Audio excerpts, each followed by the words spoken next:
Good afternoon, everyone. Thank you for inviting me once again here with you to talk about oral health in patients with Pallister-Killian disease. And I would like to thank Samantha because it is always nice to meet her again and to perceive her energy always increasing.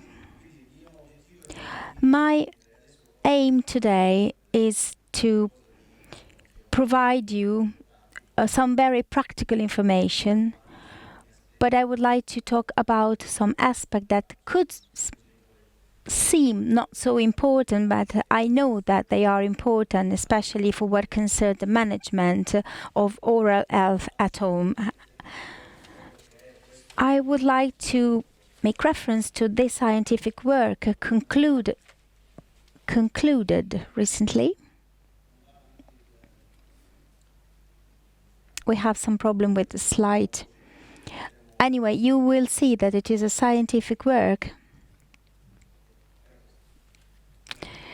It is an article published 3 years ago, and in literature today there is just this article about a patient with Pallister-Killian disease and with the anomalies in the oral cavity, and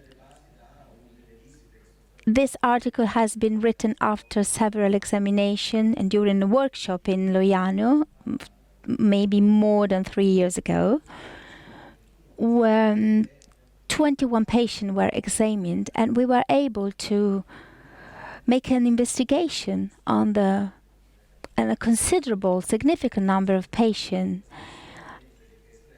Only case reports have been reported regarding patient treated, and there is a detailed description of the therapy administered under anesthesia.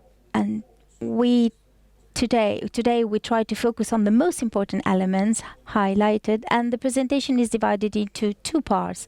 The first one mainly focus on how to manage the patient at home, oral health, and then we will talk about dentoskeletal anomalies. The evident information is that when there is tooth decay, if it is not treated, and this is one of the possible options, or it is treated in the surgery room. But of course, there is a difficulties. Maintaining a good oral health at home is quite challenging, and most of the patients have flux, and few patients had a preventive sealing, which is a technique usually. Resins or cements or other materials are used to create a barrier between the surface of the teeth, where plaques tends to be accumulated, and create a sort of barrier, a sort of protection. In this way, we can avoid tooth decay in the most in the surfaces most at risk, mainly on molar, but also premolar teeth. There can be molar pits, little holes that are underestimated, but they can lead to tooth decay and to many other therapies that are needed to treat these problems. And at that time, no preventive sealing was observed. And this is one of the pillars of prevention, especially according to the ministerial guidelines, together with the many other guidelines we are receiving also from the United States and from many other pediatric associations. And the focus on preventive sealing is really important, and especially in patients with special need, it is essential. Another important element is an inadequate use of fluoride.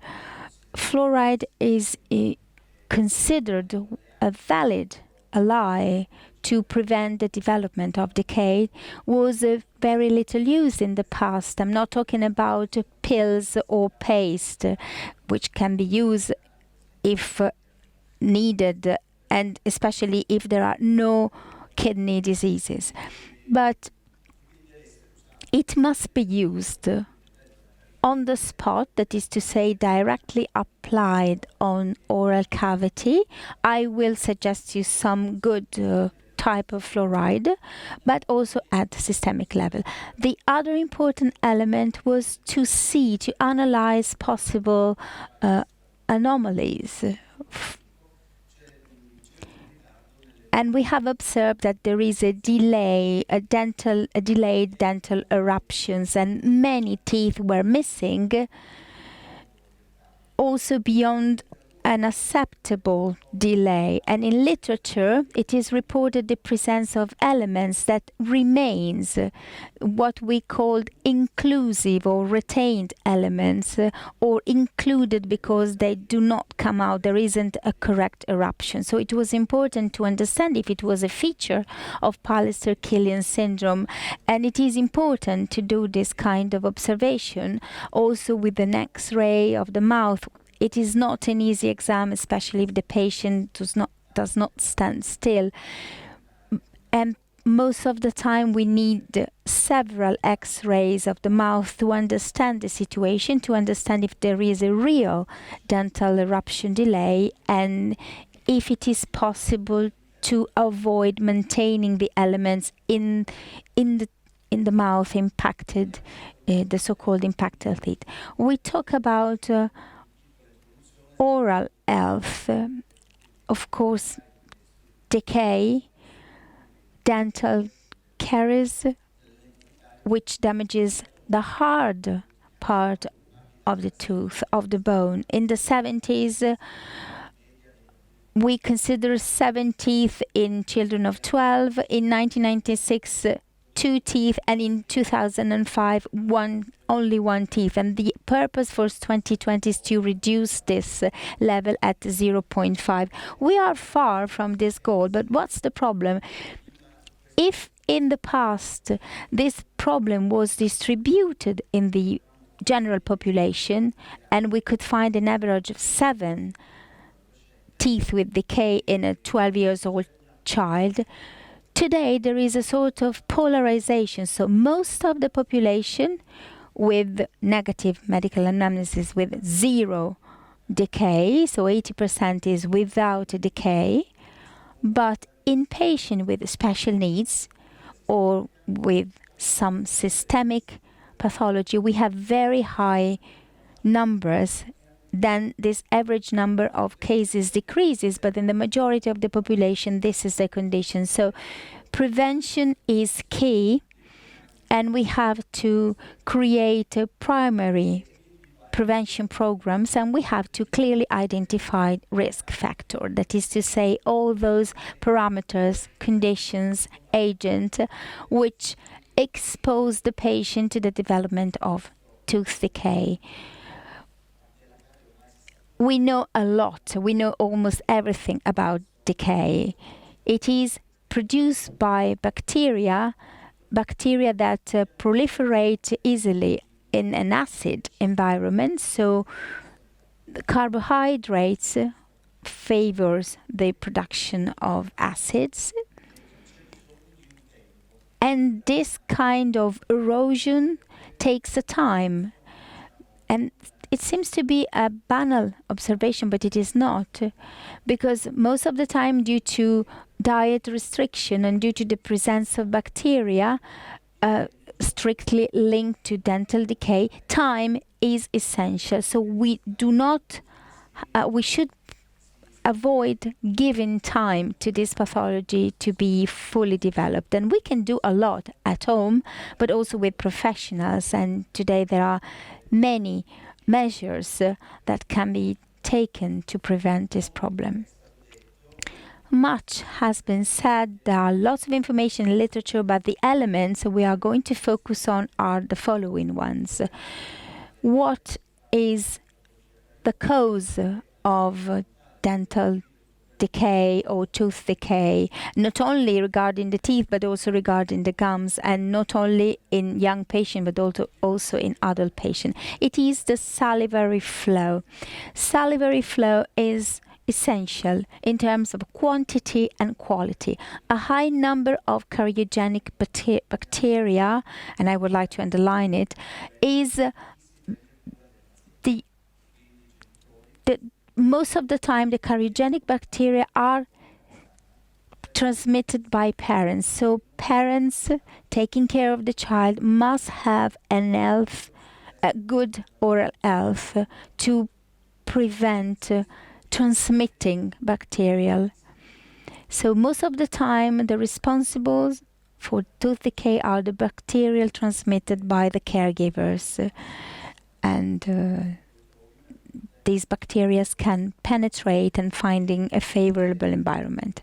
Another element is the insufficient fluoride exposure, gingival anomalies, mainly due to the administration of drugs, needs for patients undergoing specific treatment, and of course we have to consider the support of a special as organizations supporting children from this point of view. And these organizations have created a list of the risk. And at the very first place, there is an inadequate levels of fluoride intake, which is not enough to protect from tooth decay. 3 or more sugar-containing meals or snack per day. 2 would be the right number, but the 3 or more than 3 is definitely a high risk because we prolong the exposure to sugar. Maybe teeth are not properly clean, and so bacteria can produce acid. Scarce home dental care visits, or maybe scarce home dental care visit. We know that it is difficult to brush the teeth to someone else, and you know very well it, being parents. Sometimes it's almost impossible to brush teeth properly. The presence of tooth decay in the caregivers, in the people taking care and managing the patient, the presence of special care needs, and the altered salivary flow. And I would like to focus my attention on the use of medication, drugs, because drugs have an impact on the production of saliva, and they have a low pH, so they are more acid than Coke and more sugary than Coke sometimes. That is to say, drugs intake transforms into a risk factor for tooth decay. So children who have a regular intake of sugar-containing medicine are at highest risk of dental caries. And also children that takes effervescent preparation, or when these kind of preparation are given and immediately after the child receive a juice just to help swallowing the medication. We have to be fully aware that we are doing something that could be potentially risky for the development of dental decay. Another important element is gastroesophageal reflux, because it creates an acid environment in the mouth, and once again time in which the teeth is in contact with an acid environment, and of course it favors the development of the enamel erosion, dental erosion. Of course, when we chew, there is also a worn out due to the mechanical action of chewing, and so there is maybe a greater sensitivity of the patient, which does not want to brush his teeth. And again, these are conditions that favor the development of tooth decay. Another important element is are the drugs for epilepsy. Often, especially in the past, these drugs lead to gingival hypertrophy. So the gum is not stick to the white layer of the tooth, and a sort of pocket is created between the teeth and the gum, and it becomes a place full of acid, which can easily irritate the gum and which lead to an easier development of tooth decay. It is also important to have an eye on gums problem.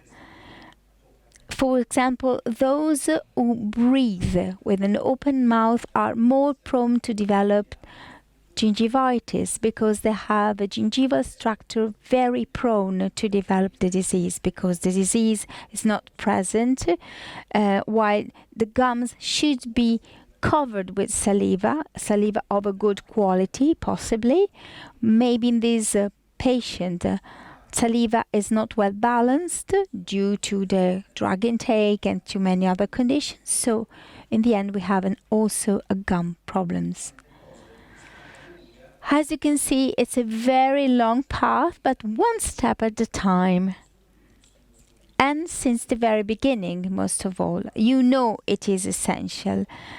But this is a good example of teamwork, because many people with different competencies are gathering together to create a strong teamwork. What we have to do is go back to basics, focusing our attention on some points that are simple points but that have to be implemented since the very beginning and since early age. So train the patient to a certain kind of routine. There are many things to do, I know, I'm aware of it, but this is extremely important. And this is the list of the pillars of prevention: oral hygiene, possibly an healthy diet.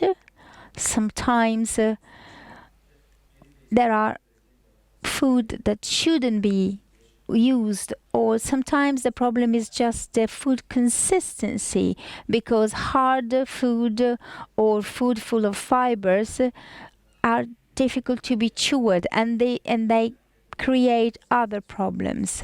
It is extremely important to pay attention to what these people intake. Fluoride, as I said, sealing, and of course a regular follow-up visit at the dentist. Oral hygiene should start at the eruption of the first tooth. Before that moment, it is important to clean the gum with just a gaze soaked in water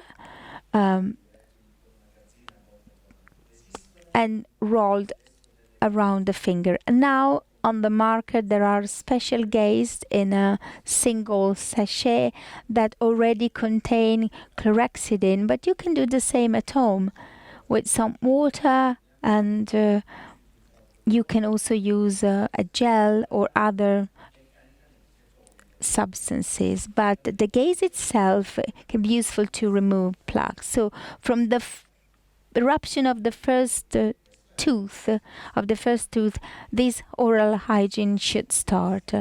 And then after that we have to clean the teeth with this gaze. And after drug intake, it will be advisable to avoid brushing the teeth immediately, because in that moment we have provided a very high pH to our mouth. So you have to imagine the surface of the teeth as surface with many cells in movement, and the cells on the external side tends to deteriorate and to go far from the tooth and suspended. If in that very moment we start brushing the teeth, we can easily remove what is suspended that can be deposited again on the surface. So we have to create the right balance on the teeth. We have to create a sort of cushion effect, and then we can brush our teeth without damaging them. That is why it is advisable to wait, and the same is true for those with teeth hypersensitivity. Do not brush your teeth immediately after eating acid food, because you remove also the enamel. So much better to use a gaze or just to wash your mouth with water if you can do that. Oral hygiene, especially in adults, must include the use of little brushes to clean the space between teeth, and this is the little brush we should use. We should pass it through the teeth. This is a classic little brush, but I would like to add some other slides with more photograph. Now on the market there are also silicone little brush with a quite good ergonomic handles, and there is a head which looks like a poor Christmas tree. So these little brushes can be easily used also by a third person that has to go to visit the patient and to clean the spaces between teeth, because in these spaces caries can easily develop. They are very difficult to be detected also by the dentist. The small tooth decays, the small caries are often not detected by the dentists. Of course, we should do an X-ray because the patient tends to move, and so we tend to postpone, and we discover them only when they are fully grown.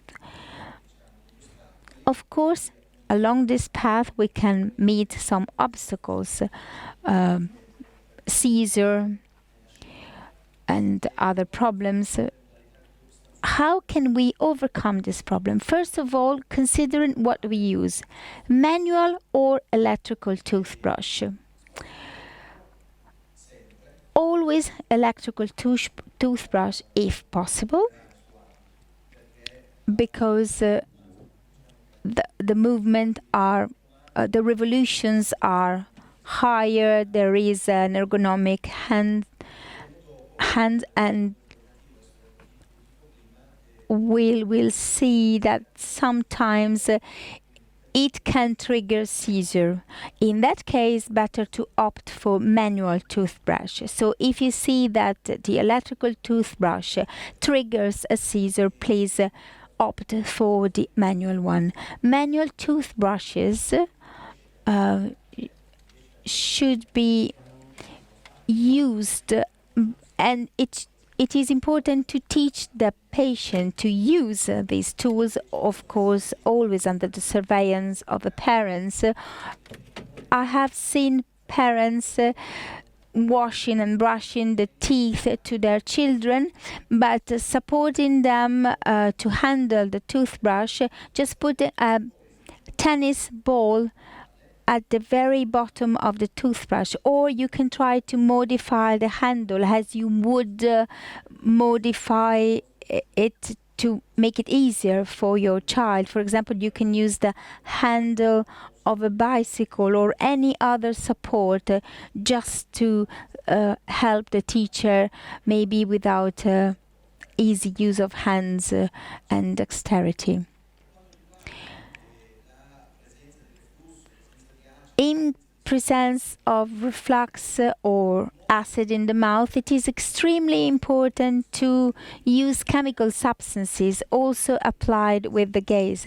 Chlorhexidine and fluoride, of course, there are liquids specifically formulated to be used with these gaze to clean the teeth.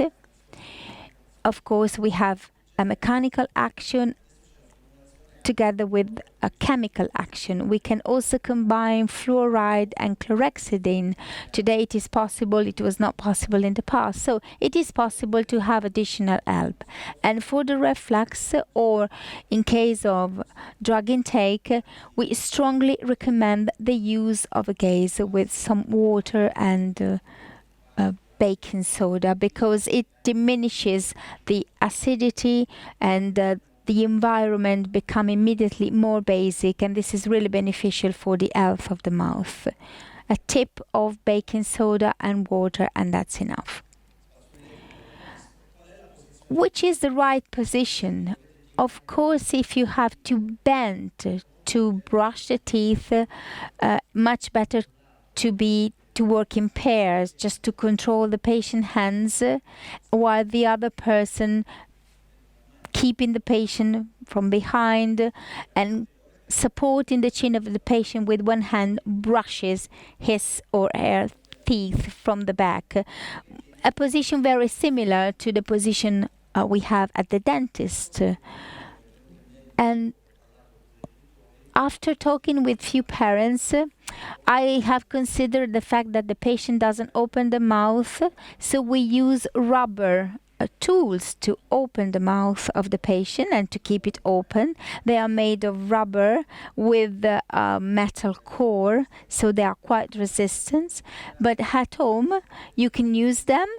You can ask for them to your dentist, or you can use simpler method. For example, the pipe to water the plants. You cut a piece of pipe and you fit it between the upper arch and the lower arch of teeth, and you could try to do that. It could be a possible attempt, but not to force the child, but to create an impediment and to force him to keep the mouth open for 2, 3, 1.5 minutes and to have the time to brush the teeth. This could be a possible solution which could be useful and helpful at home. It is important in any case, and it is important to use toothpaste with fluoride, enriched with fluoride.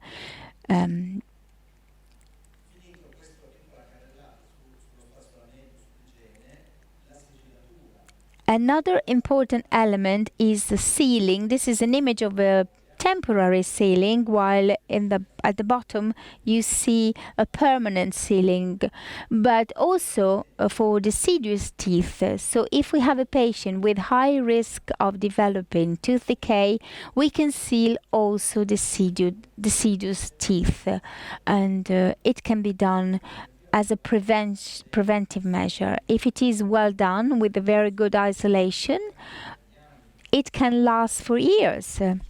Maybe 15 years for the permanent one, and a couple of years for the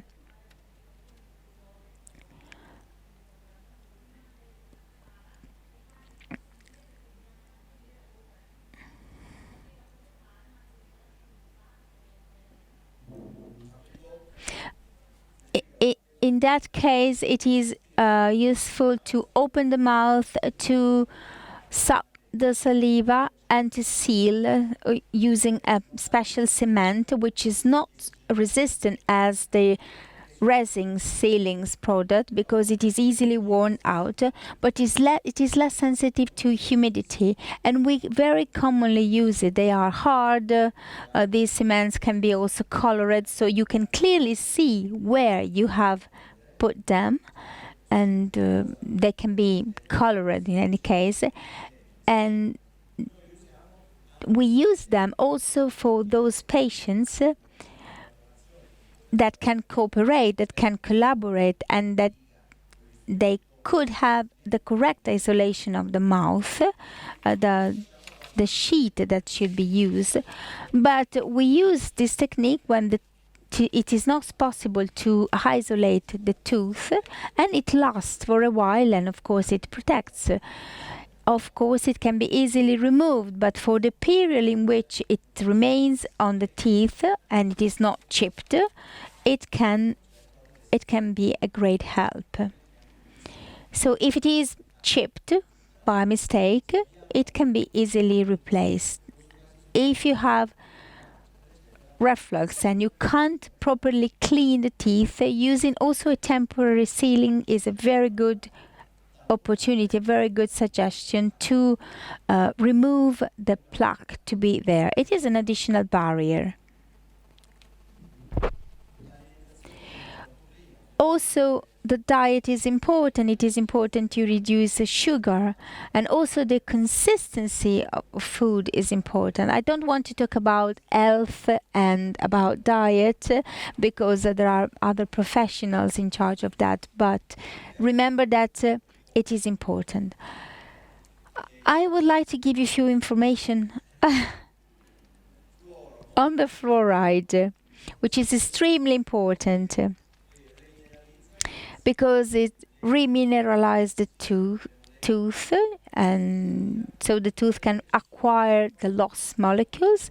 It reinforces the molecules already existing, and it protects from fluoropatite. And there are several formulations. The most commonly known and used is toothpaste fluoride. But pay attention, because everything regards concentration. Paste with the 1,000 parts per million up to 3 years, and the amount suggested is rice, grain of rice, while older than 6 years, if children are older than 6 years, the same amount of the same kind of toothpaste, but a pea quantity size. It is also important to prevent the patient from swallowing the fluoride. We have to consider that, especially if the patient drinks colored water, but in any case, the fluoride indication have changed. Twice a day is enough while brushing the teeth, and that is all we need. Remember that there are also fluoride varnishes made of several compounds, and they have the function to create a sort of layer protecting the teeth. It's a layer made of salts penetrating the surface. It is a thick layer. The duration of this layer is 4 to 6 months, and in this way we can protect the teeth, and this is definitely advisable for all patients. We use it for elderly patients, but also for children at a high risk of decay. So you have just to apply it, you have to brush it on the teeth and leave it on the teeth for a while, and we have an additional protection from tooth decay. So in case of reflux, in case of drug intake, it is important to use fluoride varnish, and in most of the cases it is a sufficient protection and defense. And this is a very important point. Remember that water contains fluoride, and this is good because especially during dental development this is good. But take into account the kind of water, just to be sure of the amounts present, because if the patient is not able to spit the water used to refresh and to wash, it could ingest it, and this could be an additional ingestion of fluoride. Consider that also for patients who cannot stand the taste of toothpaste. Very quickly, I would like to conclude with this suggestion. Go to the dentist.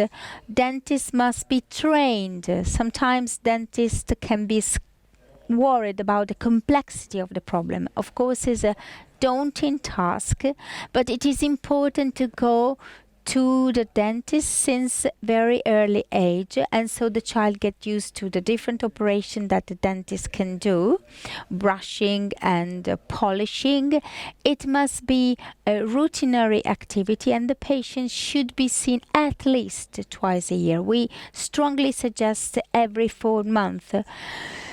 Another feature are the orofacial features, another kind of features, and there are just few case reports that are focused on the class 3 malocclusion, so the jaw is much more developed. They have a very small an oval-shaped palate, and this is due to hypotonia, to genetic predisposition, to the shape of the tongue, which seems to be thick and protruder.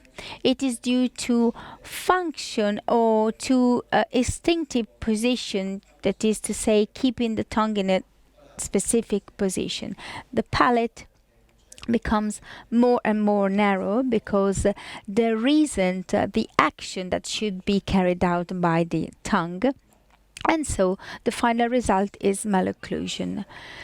We can also have space between the teeth because the mouth remains open and the tongue is protruded. And when we read crossbite, it means that we have a very small cap and the cap falls into the box. So we have bilateral or monolateral crossbite, but in both cases it is something which can be problematic. It is mainly due to functional factors, not only to genetic predisposition, but there can be some very harmful habits. And we have observed that in the children because we have seen very high percentages of children with parafunctions. 56% at least breathe with the mouth open, and this has been surgically corroborated. Ogival palate, crossbite, all these are features that can be easily connected to Pallister-Killian syndrome. This is an image of orofacial features. Bigger jaw and teeth not correctly arranged. We know that also in Down syndrome there is distorted dental growth, and with this syndrome, in Down syndrome, we can enlarge palate and move it forward. Of course, we need to create a synergy, a collaboration. It is a complicated task, but it could be useful to limit this malocclusion. There are many difficulties, as you may know. Sometimes the absence of primary or permanent molars can be a problem. Now there are new devices that can be fixed with mini needles or mini screws. Every time there is a motor skill impairment, situation worsens, and of course protracted oral habits are associated with the influence and can lead to a recurrent problem. But we have to try to make an effort and to do our best to preserve oral hygiene. I would like just quickly mention that we have an experience of orthopedic and orthodontic treatment. We were involved in a very long work involving many cases, and we have seen that in patients with special need, orthodontic treatment are much longer, takes longer time, are quite challenging, and results are not always comparable from the qualitative point of view to the standard ones, but the quality is definitely good. We can solve malocclusion, and even if we do not reach the peak level of result, in any case we hugely improve the quality of life of our patient. Thank you. Thank you. Always very interesting speeches, and it is a very important aspect for our daily life. So thank you so much. Thank you so much, Dr. Alessandra. If you have questions, we are here.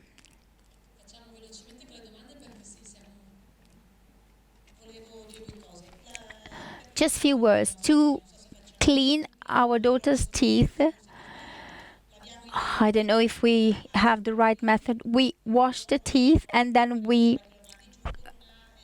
apply the fluoride with a wipe. Is it correct? It is no, it is correct. Important to apply the toothpaste and not and try to brush the teeth accurately, and maybe it could be better to use the gaze in a period of drug intake, because if teeth are correctly brushed, it's enough. The upper teeth of Sarah are becoming yellowish, but there are lots of skins that create a bond between the lip and the gum, not only in the central part but also on the sides. So we try to lift it and clean it, but it's also complicated. And Sarah has teeth with special shape. They are pointed teeth. Yes, we always use electrical toothbrush, and she used brace from age 4 to age 6 just to enlarge the palate. And this is good because if you use the electrical toothbrush, you can just insert the head of the toothbrush and then brush. Yes, true, but she closes her mouth. And in this case, it could be useful to go to the dentist with a professional hygiene treatment, opening the mouth with a special device which keep the lips opened, maybe starting with a simple procedure and then step by step increasing the intensity of the treatment, because in these cases, the professional is needed. I would like to ask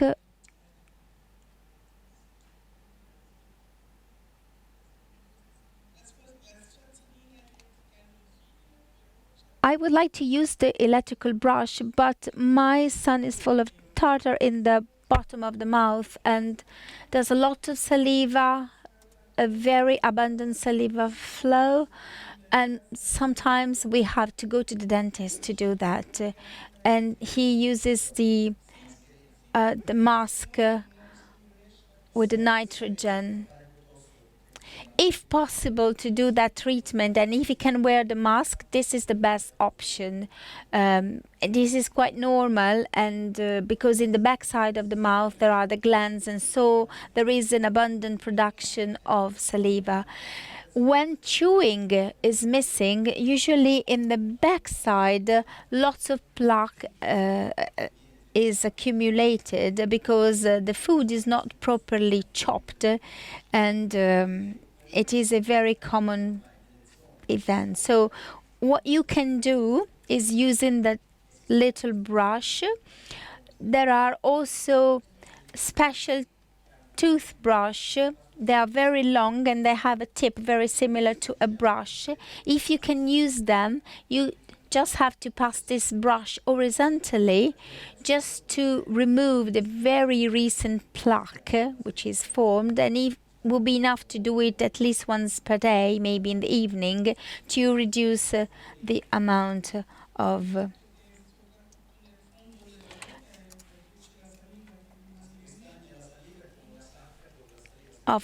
tartar. Yes, it is very common to have an abundant production of saliva flow, because it's like a tap producing flow, which is protected by the tongue. And when there is a sort of pocket on the sides, and sometimes in those pockets food and saliva can be deposited, and this can create a sort of accumulation. As for bruxism, which is a repetitive and stereotype pattern, and it has a big impact on the teeth, it is extremely important also in this case to pay attention to the chemical use of fluoride, because worn out associated to the use of acid enhances the teeth worn out. For bruxism, it is possible to wear little masks to create a mask taking the mold of the teeth. They are usually soft, so well tolerated, and they are used just as a sort of shields, so the resin can be worn out but not the teeth, and this could be a solution. And at night, before going to sleep, maybe apply a bit of chlorhexidine gel could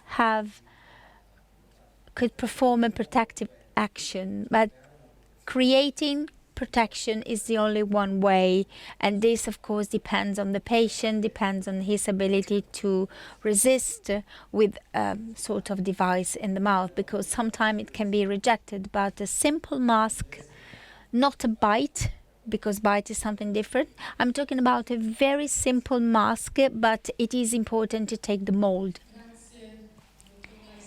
Thank you, Dr. D'Alessandro. Thank you for your fantastic speech. Dr. D'Alessandro has to run away, and we would like to thank you for being here today. See you tomorrow morning. He will be here with us at 10 for the examination. From 10 to 10:30 or 11, he can remain with us. And in any case, a colleague of Professor D'Alessandro will be here with us. Thank you.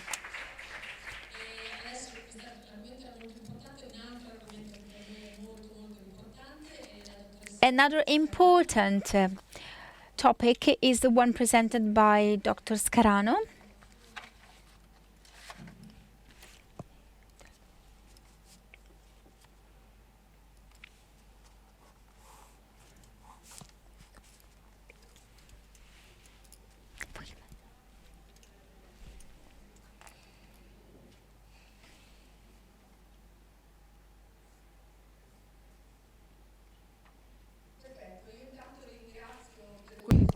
I would like to thank you for inviting me here. It's a very interesting day. It's first time for me, but I have to say that this is a very, very interesting meeting.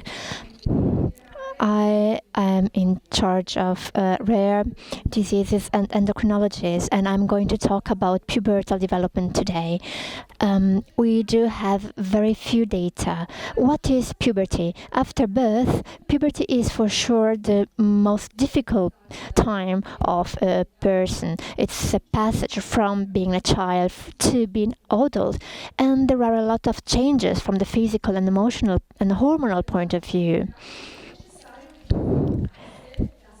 Puberty needs an axis that needs to be activated. This axis was still from the perinatal age. What are the mechanisms that intervene? Well, they are not completely known. What we know is that at a certain point, the hypothalamus starts to produce FSH, and we produced gonadotropins, which are characteristics of this pubertal phase. Sexual hormones start to be produced, and all the clinical characteristics defined as puberty start to appear.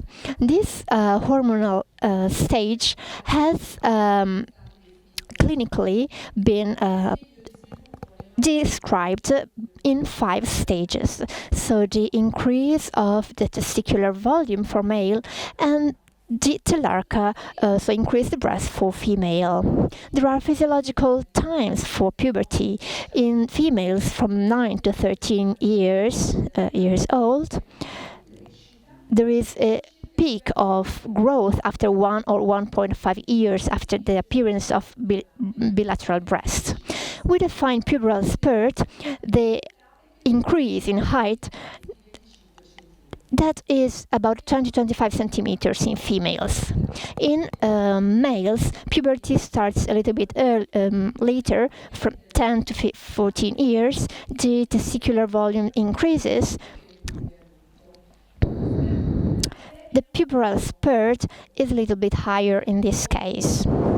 In this slide, you can see a comparison between the puberty in females and in males. In females, we have a earlier growth peak, while in male we have a later appearance of puberty. There are several factors: genetic, familiar factors, but also environmental factors. In this image, you can more clearly see the times of puberty. So in female, 13 years, in male from 10 to 14 years. It is possible to have a early puberty when it appears before the standard age, or we can have a delayed puberty when it starts after the standard age. This is important because either precocious and delayed puberty can have consequences. Now we know that a lot of genes intervene on puberty, but probably we only know just a very little part of puberty. There are many genes who intervene on physiological puberty and on all the different aspects. Very rapidly, precocious puberty is described in different chromosomal mutations.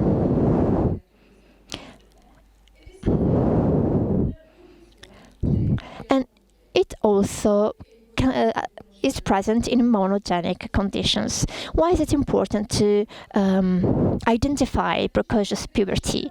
Because this precocious puberty leads to achieving a higher size, but afterwards people stop growing and remain a little bit smaller than the general population. And so it is possible to create an unbalanced situation. It's important to know that it is possible to have a therapy. So drugs can be given every month or every 3 months, but there are also subcutaneous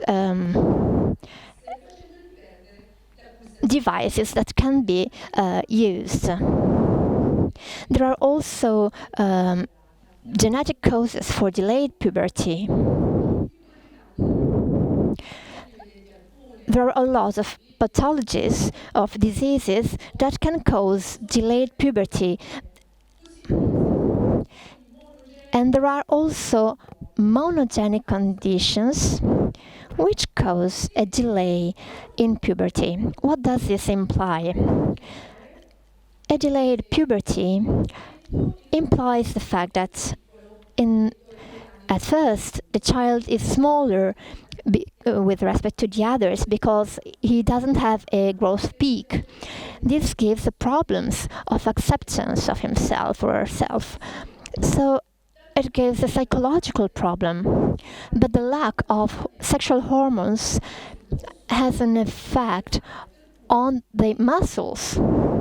So when we have a very strong delayed puberty, we can have a weakness of the bones. That's important to take into account when we deal with children with particular problems such as PKS.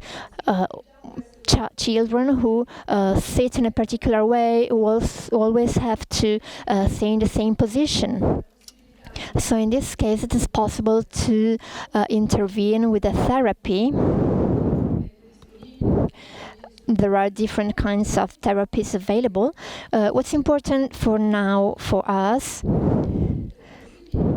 is that we can give this almost for 3 or 6 months, and this is important to activate the axis hypothalamus hypothesis.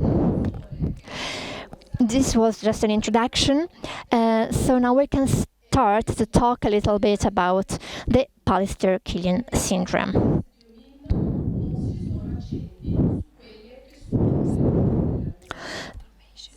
There are no information about puberty, but we know that there are genital anomalies such as cryptorchidism and hyposphagia.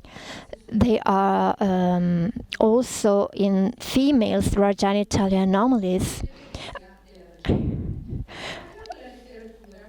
for example, vagina agenesis. Here you can see a work by Skinsel, published in 1991, or also a work by other doctors which have been done more recently, for example, in 2012, and Dr. Kranz also 2012. And here you can see that the anomalies are present most of all in males and most of all cryptorchidism. The same has been confirmed in a work which dates from 2017. And here we have a work carried out in 2015 made by Blyth in Britain. Blyth studied 22 people with PKS with a very variable age from 4 months old to 31 years, 8 females, 14 males, 3 adults. Out of 14 males, 4 males, so 29%, had suffered from cryptorchidism, while in females we do not see genitalia anomalies. In 2 cases out of 4, cryptorchidism also was made worse by an hernia. We do not know if the cryptorchidism was monolateral or bilateral. 6 patients were in pubertal age. For females, the puberty times were considered normal, and 2 males.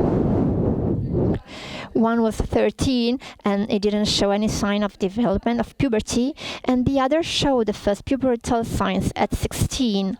So in males there was a delayed puberty, but on the basis of what has been published here, we do not know if those 2 males suffered from cryptorchidism. So on the basis of these very few data, there is not much to say, but we can make some remarks, considering that the most frequent anomaly is cryptorchidism. So what is cryptorchidism? The testicle is formed into the abdominal cavity, and it has to go down into the scrotum sac. At birth it is usually in the scrotum sac. If the testicle does not go down, we talk about cryptorchidism. It can be formed at different levels. At the end of the inguinal canal, during the inguinal canal, or also in the abdominal cavity. What does cryptorchidism imply? The testicle has a temperature which is 1 degree more than the normal temperature, and this causes changes in the tissue of the testicle, so an atrophization, and a testicle with cryptorchidism can have torsion or hernia. So we suggest a repositioning of the testicle in the scrotum. In general, if we have a monolateral cryptorchidism, the other testicle can grant a testicular functionality. But if both testicles are interested by this phenomenon, there could be an atrophy of this tissue, most of all when testicles are high in the abdominal cavity.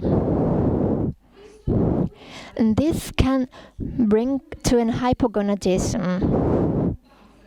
So without the appearance of pubertal signs at the standard ages. This is for males. While for females, very rapidly, there is a very brief description of uterine agenesis. Uterine agenesis is something that we know very well. It's present in several diseases. So in this case, there is not the development of the structures deriving from Müller's duct. So the uterine tubes and variable malformation of the proximal portion of the vagina. But the ovaries are there and they are functional. So there is a normal appearance of pubarca and telarca. What is missing is the completion of puberty. There is not the uterus, so we cannot have a menarche. There is primitive amenorrhea, and as a consequence, there is sterility. So to conclude, on the basis of these few data, we do not know much about puberty in the Pallister-Killian syndrome. What we know can be understood by the kind of anomalies of the genitals described. So cryptorchidism can bring to hypogonadism. And hypogonadism can be present if there is a uterine agenesis, and a uterine agenesis has to look for to be indicated if there is not a standard progression of puberty. So what is should be done in order to improve the quality of life? I think that it is extremely important to evaluate puberty, make an evaluation of puberty by an endocrinologist in Pallister-Killian syndrome, most of all in male patients, and most of all when there is cryptorchidism, because this is essential for muscles. Thank you very much for your attention.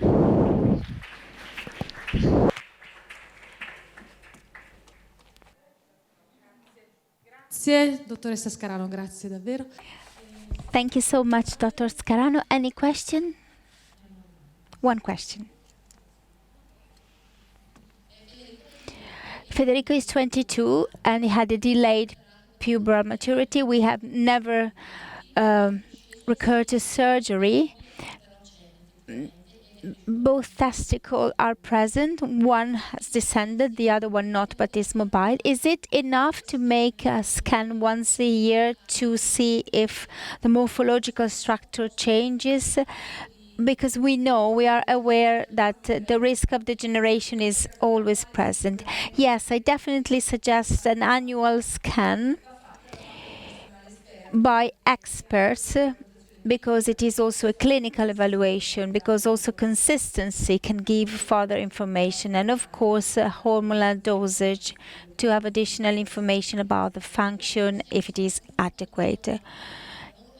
It goes to endocrinologist once a year, and yes, I suggest to keep on having this routine. Last question, which does not regard puberty. Federico has an inexistent thyroid. It takes 50 milligrams of Eutirox since a very long time. Can it have an impact on bones structures? Thyroid hormones, if present in an excessive amount, can have an impact on the bones. If the hormonal values are balanced, no problem at all. Any other question? Okay. Thank you, Dr. Scarano.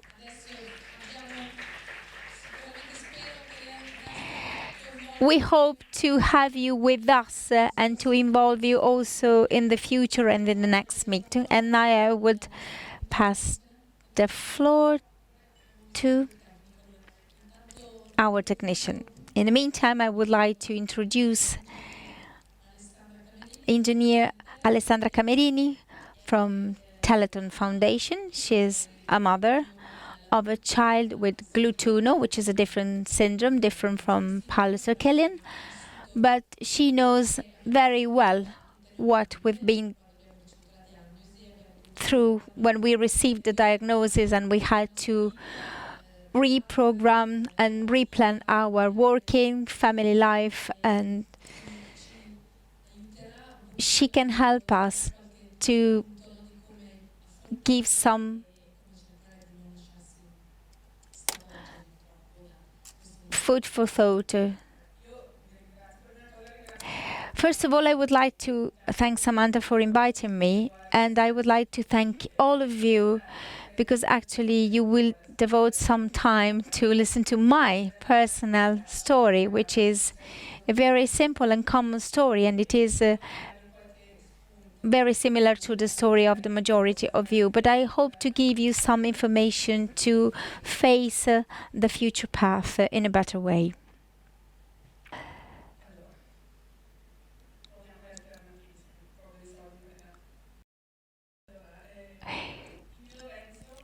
My Lorenzo arrived in a spring morning 3 years and a half ago. He has wonderful eyes, very soft cheeks. That should be UNESCO heritage. He has a brother, 5 years old. They kiss and bite each other continuously, and when he was 3 months he starts having the first symptoms of a disease.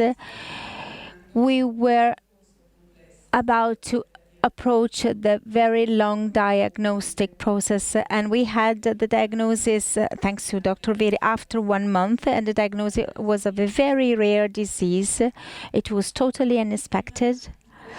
Before that date, I seldom use the term rare, and I didn't think if it was a positive or a negative term, but after that date it has become a very common word in my life, and now I know very well what is its meaning. Rare means having won a lottery, but in the opposite way. It means to see Lorenzo's eyes and his willingness to fight.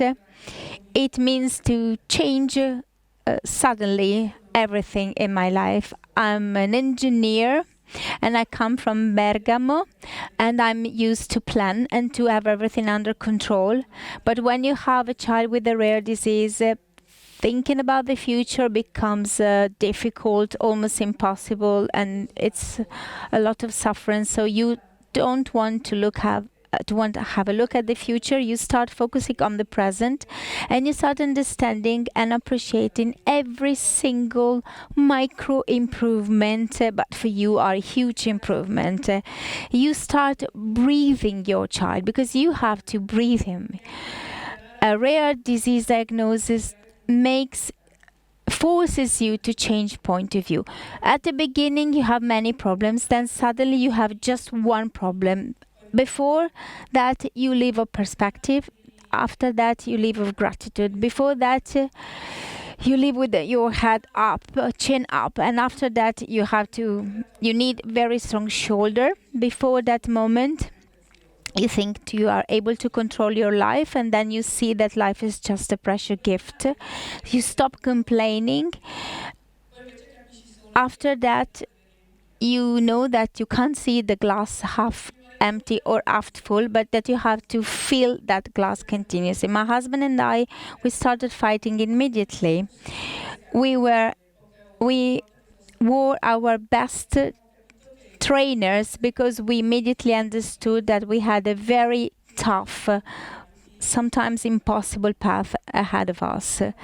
And so we created a bond and we started running together. We fell many times and we still have the scars, but those scars were extremely important to remind us that we had to respect the time for pain, time for acceptance, time for anger, time for sense of guilt, and of all those feelings that a family has to face. At the beginning we were alone because we thought that it was a very private pain and we wanted to protect ourselves from others, but then we understood that running alone was a waste of energy, because alone we cannot save ourselves, we cannot hug ourselves, but only with others we can be stronger. So we started looking for someone else. I have a dear friend, I don't know if you know him, his name is Guido Marangoni. He has 3 wonderful daughters. Anna, 6 years old, is affected by Down syndrome, and Guido wrote a wonderful book. The title is Anna Smiling to the Rain, and he tells that Anna is the great news and not Down syndrome. And so Anna is the center and not her disease. And he writes that it is important to share fears and vulnerability with others is the most powerful weapon we have. And so I looked for Guido and I decided to share my fears and vulnerabilities with others. So I decided to contact the association dealing with the disease of my child. At that time it was managed by a very tired father. We started cooperating together and we created several projects, teeny tiny ones probably, but they deeply changed the quality of our children's lives. And we understood that only together we can reach great target. And it is important to have an association behind us, because when a rare disease appears in the life of a family, it's a shock, and time of acceptance are very different. Sometimes a parents or a caregiver thinks that life is finished. It's not like that. It is important to change the point of view. It is important to change our mind habits, but bearing in mind that we are not alone. We can share our fears and vulnerabilities with other people, and association of patients are essential.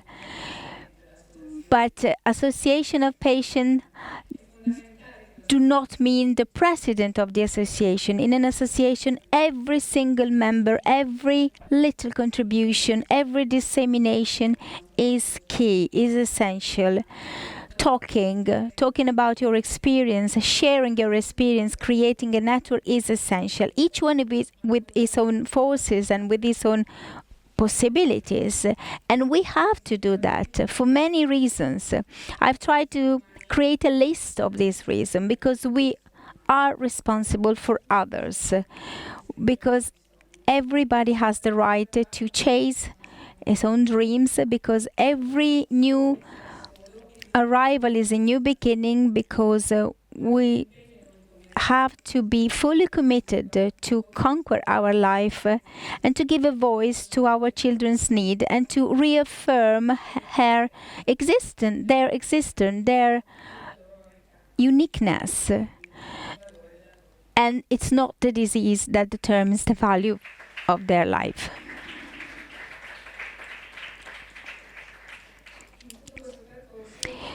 Along this path, I had also a parallel path to follow.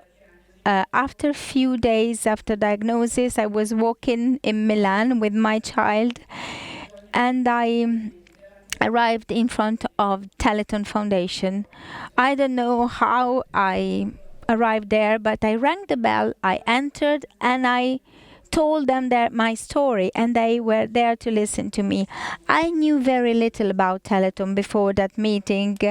I remember the TV marathon, some stalls in the squares of my city, some advertisement on TV, but I clearly understood that I wanted to be active part of Telethon Foundation, because I strongly believe that research and enhancing research means enhancing the life of a patient. So I decided to become part of Telethon family.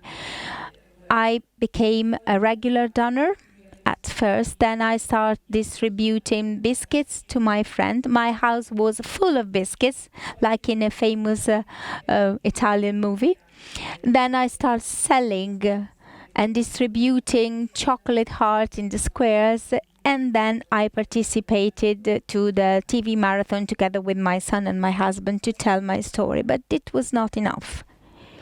So last year I left my job and I decided to work in the Telethon Foundation, and I became the person in charge of the relationship between patients in the Telethon Foundation. Telethon was created 29 years ago thanks to the support of the patient with the neuromuscular rare diseases that were not considered by the research due to the rareness of their disease. And I decided to work in the foundation because I strongly believe in the excellence of foundation recognized all over the world. I loved the now and here. This is their philosophy. And it was essential to find a therapy to treat the patient as soon as possible. I wanted to be fully committed in the Telethon mission, which has the objective of allow the patient to have a better quality of life. And again, the concept of rarity. In Europe, a rare disease is a disease that involve a patient every 2,000 people. There are around 8,000 rare diseases, most of them of genetic origin and having an impact especially on children. In Italy, there are 700,000 people affected by rare diseases, and it is essential to remember, and we do it every day in Telethon, that we are facing a silent emergency with traumatic consequences, because most of the time a mere statistical concept runs the risk to preclude the existence of this patient and to prevent them from having a hope in the future. Because if you have a rare disease in your family, like PKS, that 0.00% is your 100%, and it is essential to act, to focus all our energies towards this rare disease and to invest. Most of the time, pharmaceutical companies do not invest on this disease, while Telethon wants to invest on rare diseases and want to involve all researchers, clinicians, pharmaceutical companies, institutions, payers, and most of all, association of patients. I work in Telethon, putting at disposal my competence, my experience as a mother, and my experience of a person working in a small association. And I try to do that with my brain, but most of all with my heart, as our general director often says. And I take these children in my arms, I look at them, and I look at their eyes looking at the future. In this picture you see Shana. She has a very rare disease. Telethon Foundation found the first genic treatment available. It is an immunodeficiency, also called the disease of bubble children. They live under a bubble because they are prone to any kind of infections. They cannot be hugged by their parents, while today Shana has a better quality of life. She has an opportunity, and Telethon Foundation is trying to implement the know-how collected over the years to apply this pathology and the knowledge in serious.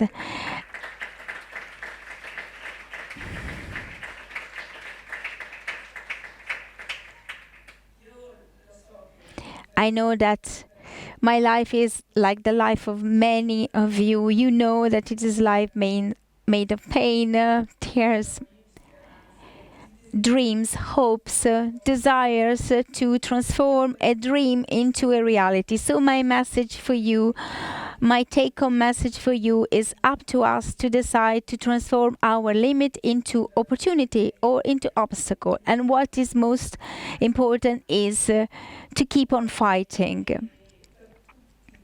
For every single parent with a child with a rare disease, thinking about the future is extremely painful, but we have to react. We have to react together. That's why there is Telethon, that's why there are patient association, and that's why we are here today together with doctors, clinicians, because we want to fight. And we have to do it because we want to go far towards the future, because it's a right for everyone. And it is extremely important, this contribution of each one of us. I don't know if I will find a cure for my Lorenzo or for your children. But this is not an obstacle. We have to keep on fighting, and we have to do it, as Susanna Agnelli used to say, until we can write the word "end" close to every rare disease. And we have to do it for Lorenzo's eyes and for your children's eyes.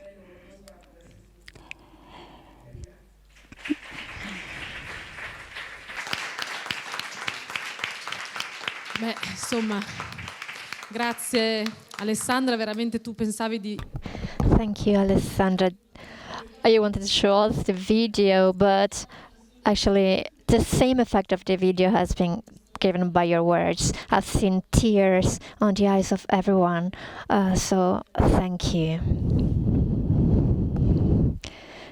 This speech was really heartbreaking. Thank you very much. I don't know if one of you has the courage to ask questions, because we are all almost crying, but does someone have any questions? No? Okay, so thank you again, Alessandra, and we can move on with Professor Cordelli and at Non-Pharmacological Anti-Epileptic Therapies. Grazie. Thank you. I'm really feeling very small now.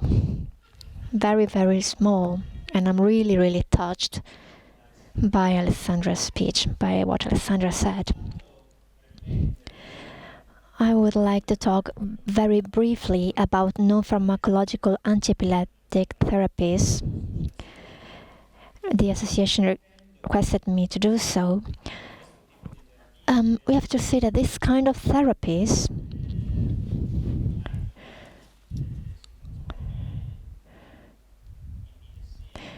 that are usually used in cases where drugs do not work, or in catastrophic situation, if you want to use this very sad word, in situations of pharmacoresistance, is not for all the children with Pallister-Killian syndrome, but this could be an option. This could be a possible solution that could be taken into account for that small percentage of children suffering from very strong epilepsy resistance to drug therapies.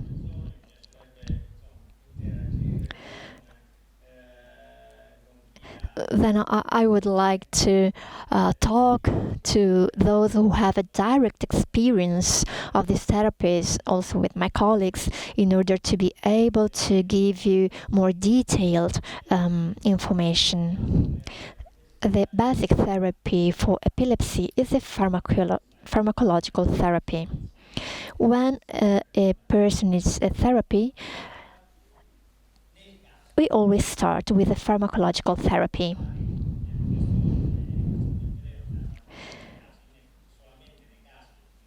In most cases,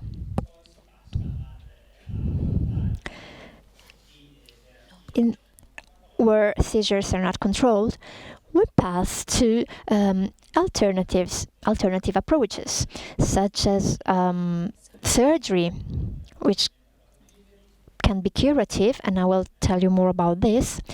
Vagus nerve stimulation, which is a particular mechanism where a sort of pacemaker is implanted that simulates and reduces the risk of seizures, and the ketogenic diet.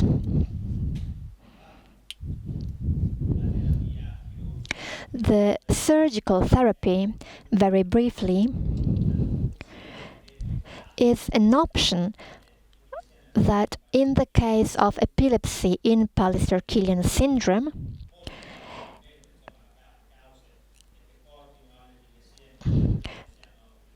in this case the causes are probably genetic causes, so the surgical intervention is usually used where there are malformations causing epilepsy. In extreme cases, neurosurgical interventions are possible that try to reduce the intensity of seizures, but as we were saying before, I do not think that this option is particularly suitable in the case of Pallister-Killian syndrome. I put this into my slide just to let you know that this is present. And parents often ask us if in their case it is possible to think of this kind of therapies, but it is not suggested in this case in a Pallister-Killian syndrome epilepsy. Then there are two other kinds of non-pharmacological therapy, the ketogenic diet and the vagus nerve stimulation. Now, we usually talk about these kind of therapies in the case of pharmacoresistant epilepsy. Personally, the word pharmacoresistance or pharmacoresistant personally do not like this word very much. It is a sort of label.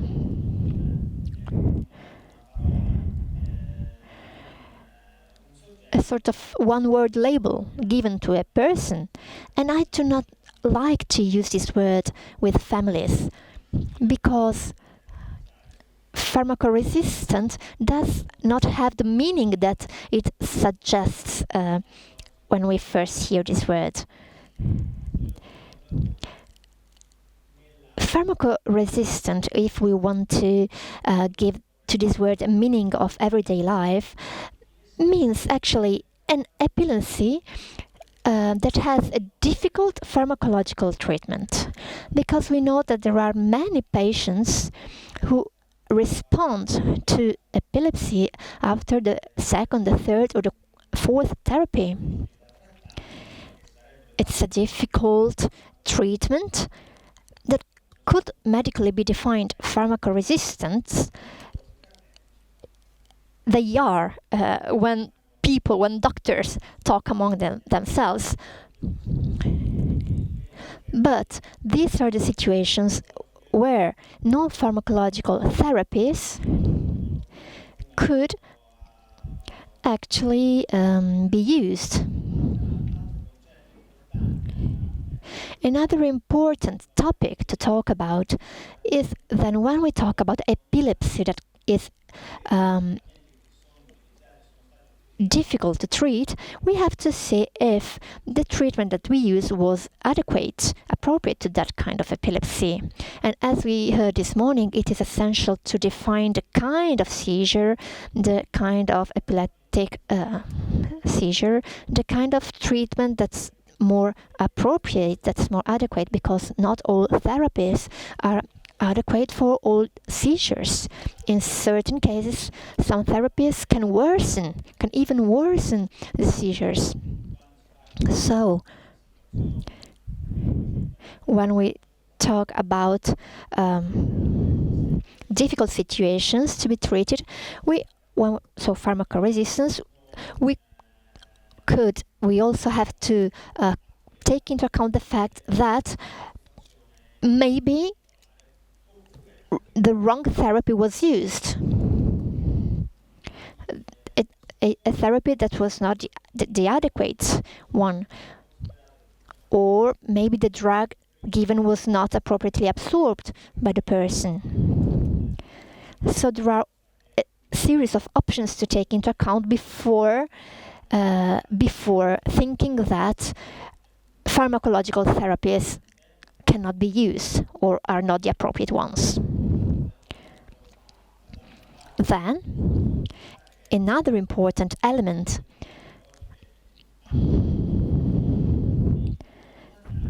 that pushes us to think that non-pharmacological therapies can have great advantages is that when we treat epilepsy, we do not treat only epileptic seizures. We do not treat only that condition, the EEC.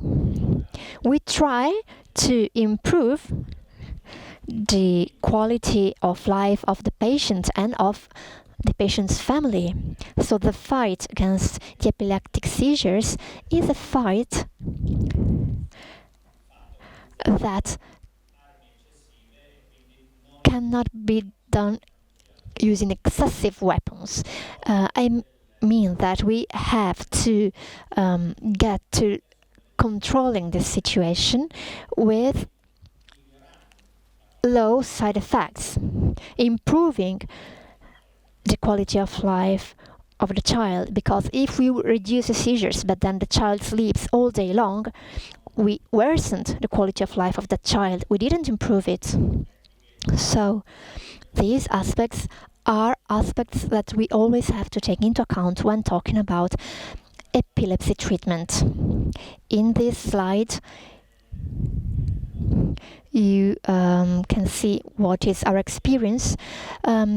I wanted to use this slide to show that there are situations also for brain malformations where surgery can be the first choice if there is a malformation that causes epilepsy. So we remove the malformation and we find a solution. But it is not the case for Pallister-Killian. Ketogenic diet is very important in other situations, in other conditions, but not in the Pallister-Killian syndrome case. So it is not the first choice also for Pallister-Killian. It is not the first option.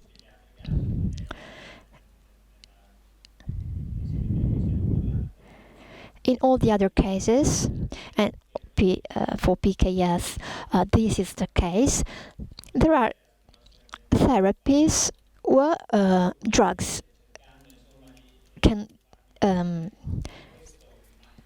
use with difficulties. There is this sort of machine that's a sort of pacemaker that's put in the muscles through a surgical intervention on the breast, and then through an electrode it is connected to the vagus nerve, and in particular to the fibers of this nerve that go upwards, so towards the brain, so that we stimulate through impulses with a certain frequency and intensity of current.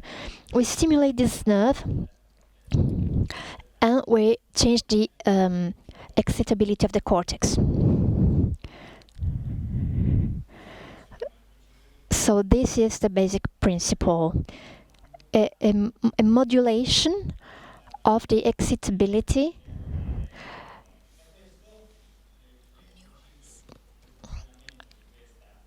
So this is the functioning principle of this method.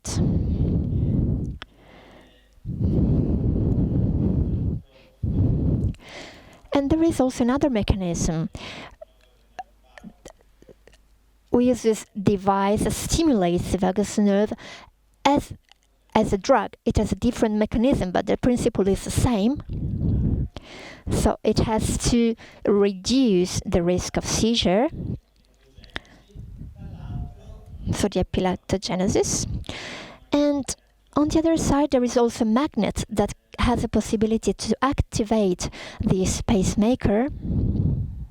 Let's call it pacemaker, when needed, so during a seizure. So it is also something that we can do in the moment where it is needed.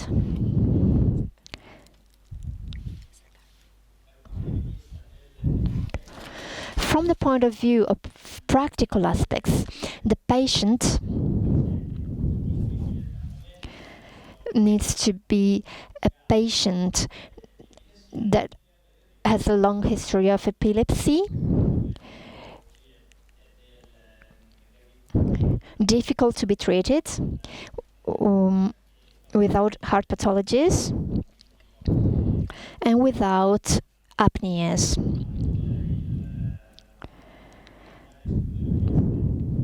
In order to exclude these pathologies, it is important to make particular examinations such as the polysomnography, an EEG, Holter, and then we can implant this device. The intervention is quite simple. It lasts half an hour or 45 minutes, the surgery.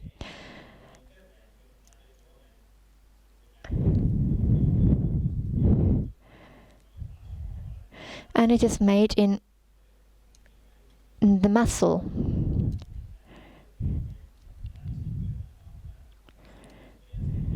So in our experience, in the experience that we have in Bologna,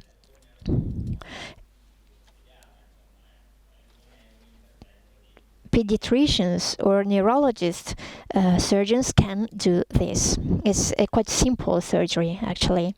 What we have seen in literature about the stimulator of the vagus nerve is that it not only has an action that, like drugs, can be more or less useful according to the person, it can also be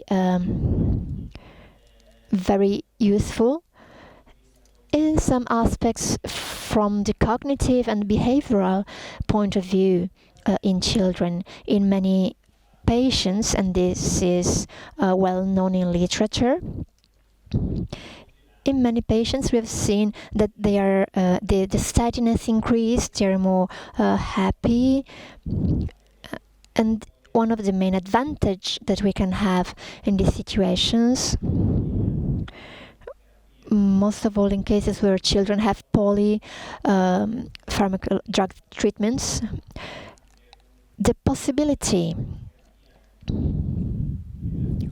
to use this therapy, which is completely different, it is possible to reduce the number of drugs used, and so it is possible to improve the awakeness of the children and vigilance of children. As for diet, the ketogenic diet, this is a therapy that has a very ancient history before the drugs. Also in ancient times, the diet was used where nothing else was available, and also in ancient time, people noticed that with the diet rich in fat, it was possible to reduce epileptic seizures. The mechanism has never been completely clarified. Probably the increase of ketonic bodies is the cause why this is useful. Then my colleagues could explain it to you much better than I could. So the increase of the ketonic bodies, as I was saying, could be one of the mechanisms. Lately we think that maybe the reduction, sort of hypoglycemia that is created during this diet, because it's a diet poor in sugar and rich in fat, so it's encourages the development of these substances by our body, the production of ketogen bodies.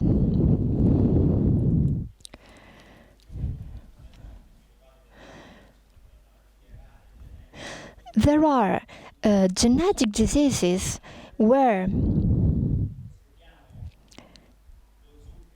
if we give sugar to the person, it cannot give energy to the neurons, while if we produce ketone bodies, we manage to bypass this problem, and we manage to have a therapy that is based on the mechanism of the disease. There are many kinds of epileptic seizures that are pharmacoresistant and which can benefit from this diet.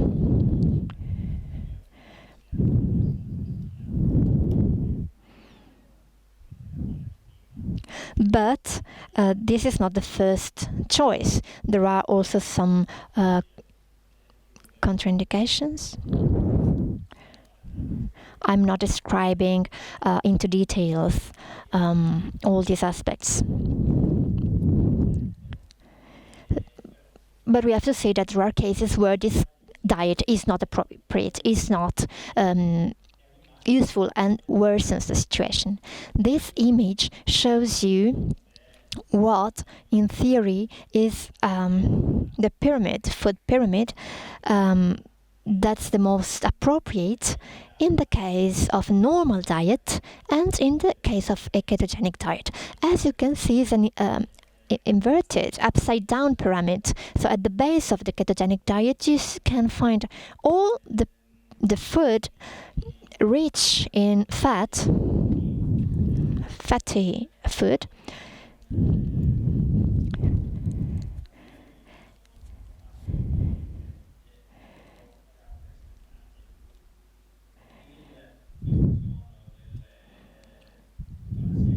In this table, you find series of fatty foods. We talk about ketogenic diet.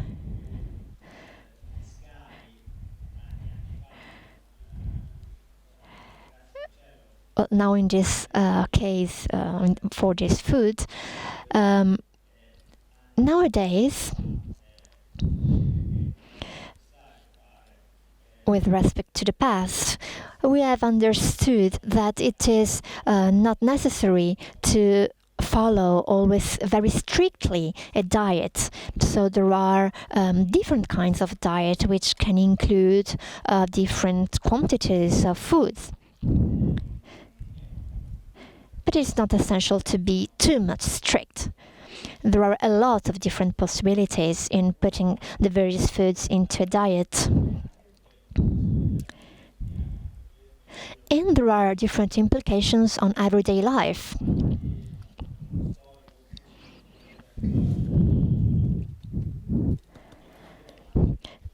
These are all the questions concerning the ketogenic diet because, as my colleague will tell you, the ketogenic diet modifies everyday life, changes everyday life.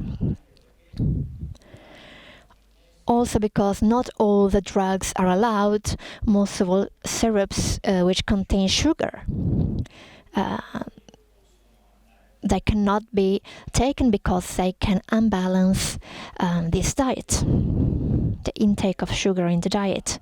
Side effects is if the diet is well controlled, can be prevented and avoided, most of all in diets which contain a very high percentage of fatty foods.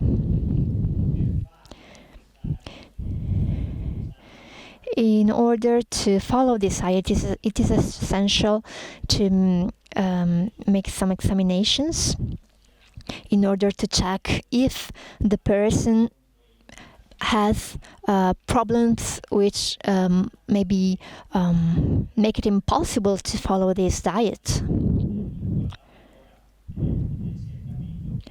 Nowadays, with respect to the past, we understood that starting this diet little by little, so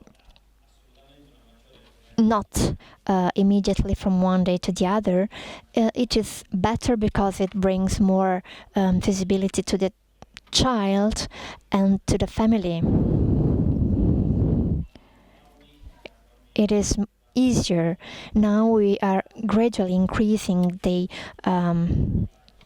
quantity of fat foods with respect to sugar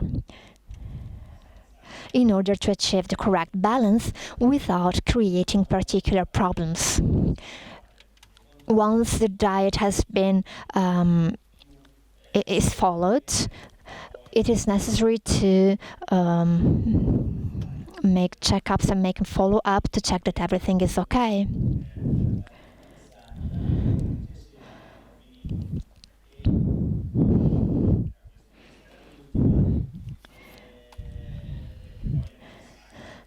Because in the diet, in order to be useful and to be effective, needs to take the parameters within a certain range. Now I give you the floor.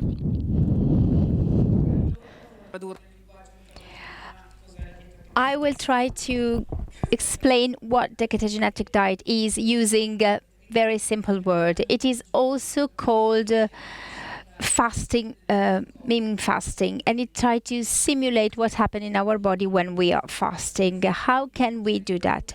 By introducing an amount of fat, a greater amount of fat, and greater than the protein amount. In cases of epilepsy, we give 80% of fats and 20% between proteins and carbohydrates. So it is a completely different diet compared to the Mediterranean diet. The two food pyramids are opposite. Of course, if you have 80% fats and 20% carbohydrates and protein, you can clearly eliminate vegetables and fruits. We're talking about 5 grams per day. The diet must be prescribed by an equipe of neurologists and dietitians, calculating the food intake calories of the patient, analyzing the patient body, and adapting the patient body to this diet. So it must be a gradual introduction of this food, a little bit more of fat, increasing this amount until the body is able to produce ketones bodies, which are essential to control epileptic seizure. I don't know if you know what ketones are. I'm sure that you have experienced that. The ketogenic diet does not induce an inflammation condition, but a sort of ketosis. And in these cases, children have a very bad breath and a very achy sweating. This diet has keto flu effect, short-term effect, before reaching the standard diet, and usually in patient does not have headache or other problem, but there are long-term effects that must be kept under control. That's why it is essential to have a medical team monitoring and following the process. There are very strict guidelines for ketogenic diet. There are international guidelines and there is an international protocol, so you can understand that if we eliminate the intake of fruit and vegetables, we have to pay attention to the kidney condition, we have to introduce potassium and other food supplements. Palatability is a problem, and this is a problem for the compliance.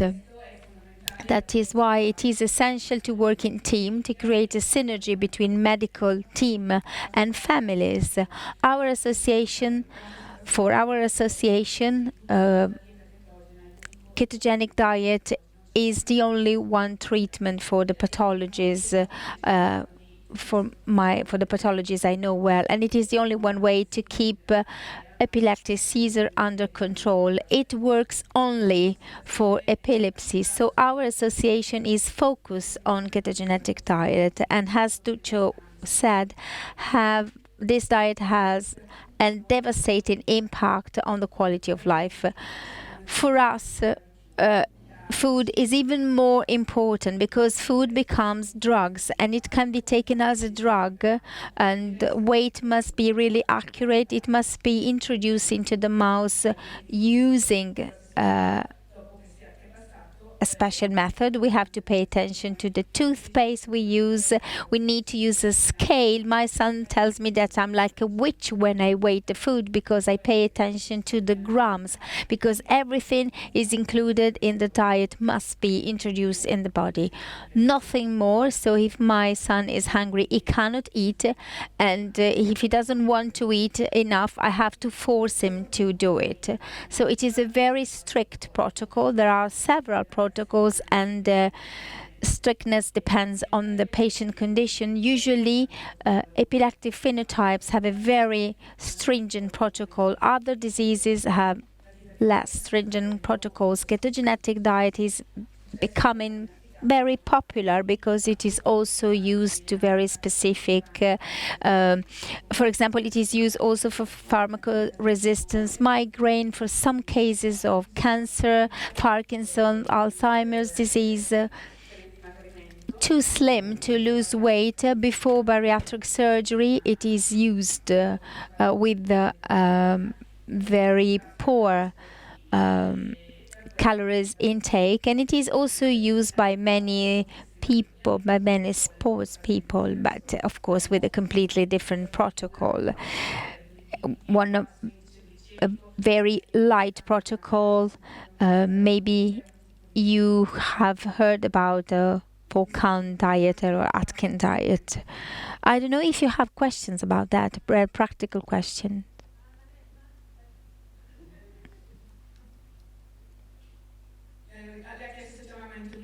Is there a weight increase?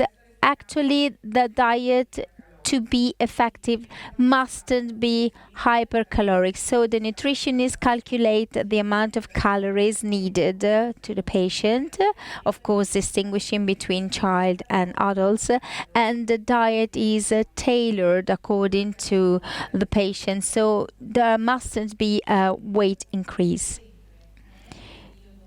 And sometimes it is followed for a period. For example, El Dutuno is forever. Today, for example, my son celebrates 3 years of ketogenic diet. But for other diseases or for pharmacoresistant epilepsy, it is followed for periods of time. There is a film with Meryl Streep. You can look for it. And it is about ketogenic diet because it tells the real story of a child with pharmacoresistant epilepsy and with a very complicated history, solved following ketogenic diet. Of course, it is a film. Of course, it is fiction, and we have to consider always case by case. But there are very successful results. For example, type 5 glycogenosis find beneficial from ketogenic diet. In Italy, it is not very common. There are few centers capable to apply the diet according to the correct criteria, but it is essential to have a team of experts who knows the diet very well and fully aware of the consequences, and that wants to pay particular attention on palatability.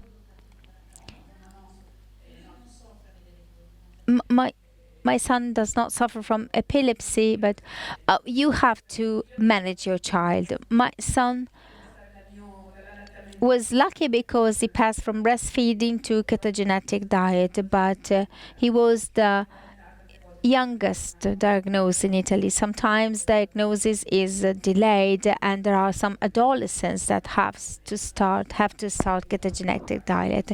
It is also important to be supported by psychologists, because there are moments in which you want to break the rules. There are mother finding snacks hidden under the beds. But it is also true that many children are fully aware that it is important to follow the diet, because they know that if they interrupt the diet, they have seizures again, and so they are fully aware that they have to do it because it is beneficial. But in the case of my son, the disease of my son is different. 36% of epilepsy are not responsive to drugs. and in those cases, ketogenetic diet is essential. I would like to add, to complete, that of course we cannot be 100% sure that ketogenetic diet is successful, so it can be an attempt done for a period of time, for months, from 3 to 5 months, and if the child have a positive response and the seizures disappears, in that case there is a stimulus to continue the diet, but if there are no benefic effect, the diet is suspended and it is possible to go back to a traditional diet. But during the ketogenetic diet, is the drug still administered? Yes, it is. Usually it is administered, but if the diet is effective, we can consider to suspend the administration of the drug. It is similar to the vagus nerve stimulation. Imagine these therapies as a drug. If it works, we can go on. If it doesn't, we can change and introduce a new one. Any other disease? Any other questions?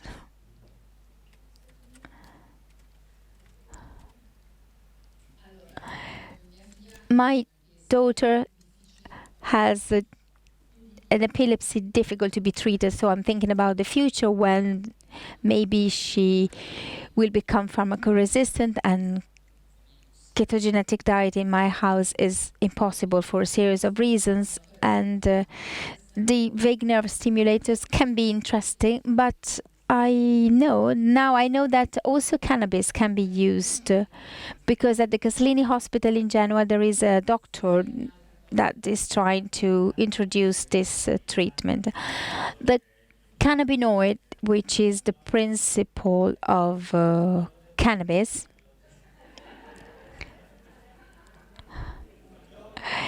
unfortunately it is not the psychoactive substance. I don't know if it is positive or not, but it is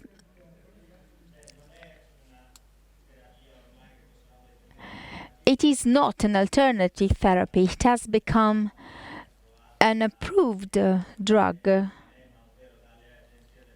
also by the drug agency, drug administration, both in Italy and in the US, and it must be considered a real drug.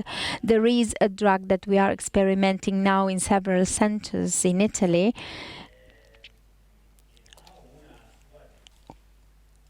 and at the moment it has a limited but real effectiveness. So it is an additional option, therapeutic option. In my opinion, it is an additional therapeutic option, more similar to the traditional pharmacological therapy, but with a different mechanism of action.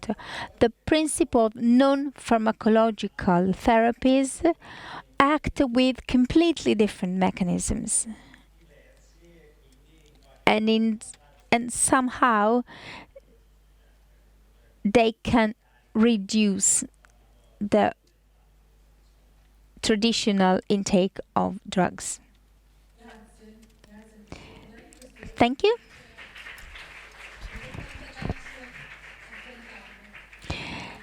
Thank you for your presentation. And thank you to Alessandra again for this precious contribution.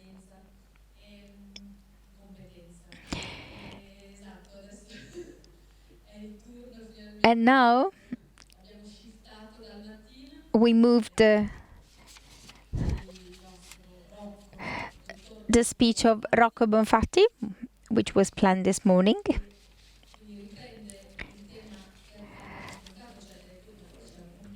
And completes what we had analyzed this morning about the neurological studies in Bologna, and in particular he will talk about cerebral malformation, repetitive behavior and stereotypes, another very important issue. Good evening to everyone.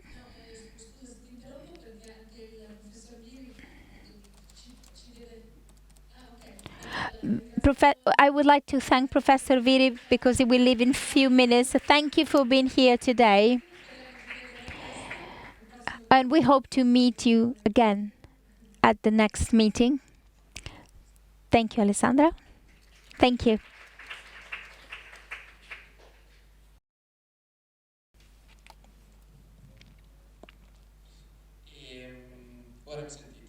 Yeah.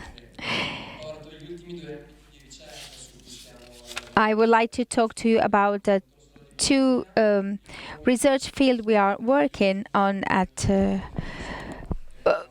Of course, all this research work belongs to the same project aimed at collecting the greatest number of data to create the greatest number of correlation. Stereotypes and repetitive behavior were the object of project work, and while cerebral malformation will be presented by Dr. Caterina Gambi next year. Maybe you know them or you have heard about them on the phone. Stereotypes is a very wide and broad terms, including repetitive behaviors, repetitive approaches, usually not finalized or completely disconnected from the context, and these are manifestation deeply and widely described for other disorders of neurodevelopmental process and other genetic syndromes, as you can read. And in the Pallister-Killian syndrome, in literature, several case reports have identified the presence of behavioral alterations, but a few systemic studies have been carried out. The only few articles published by American researchers and already described and mentioned by my colleagues are these, and I would like to focus on few different features. The first study on development and behavioral features on 16 patients through the use of the Aberrant Behavior Checklist scale. It has been observed that these patients had repetitive movement in 75% of cases, especially in the trunk and upper limbs. Self-harming behaviors in 1/4 of patients, and 68% of cases of lethargy and daily drowsiness, as mentioned Dottoressa Di Pisa this morning.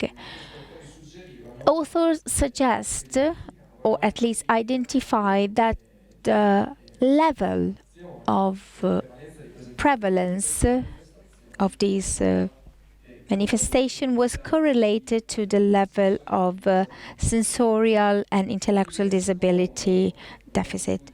And the second study,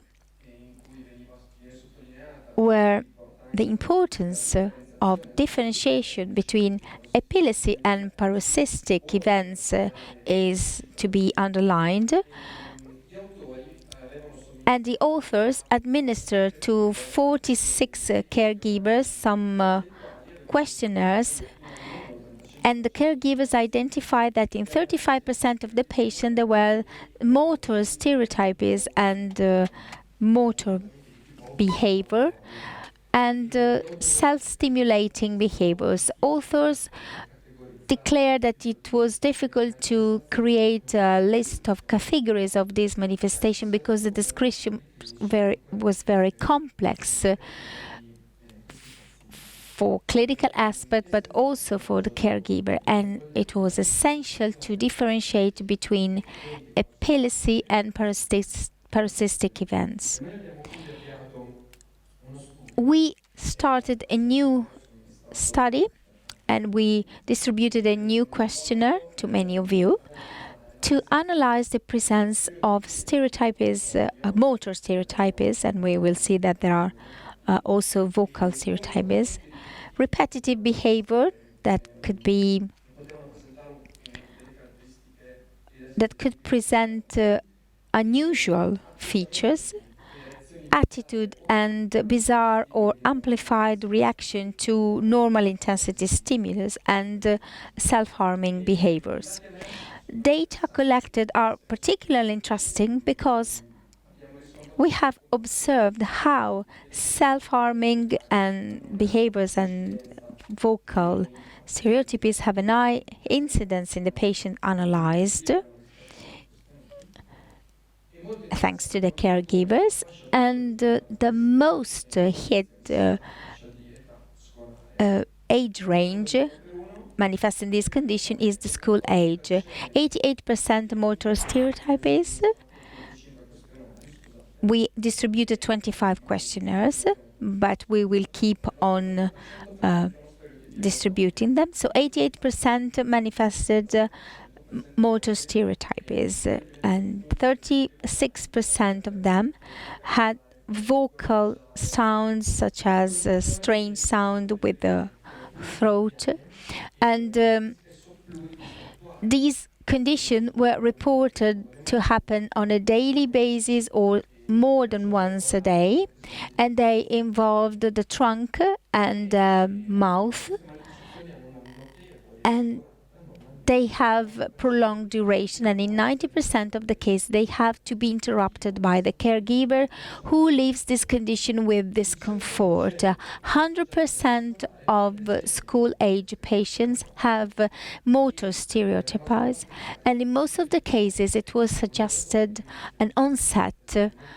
after emotional condition, most of the time for happiness or boredom. Repetitive behavior were particularly interesting for their duration and for their repetitiveness, always in the same way. 64% of patients with prevalence in females and preschool age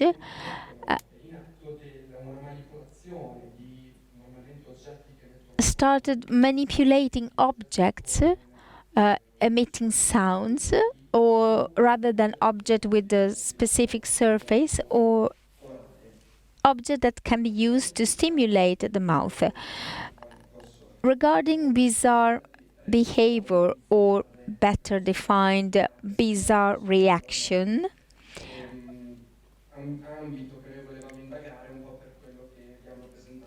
it is a very interesting area to be investigated, especially relating it to photosensitivity, as Professor Di Pisa mentioned this morning.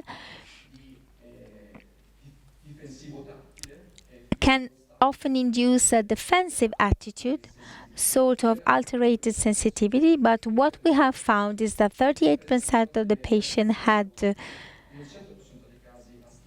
reaction to sounds in 100% of cases, and amplified reaction, crying or sobbing in condition of discomfort.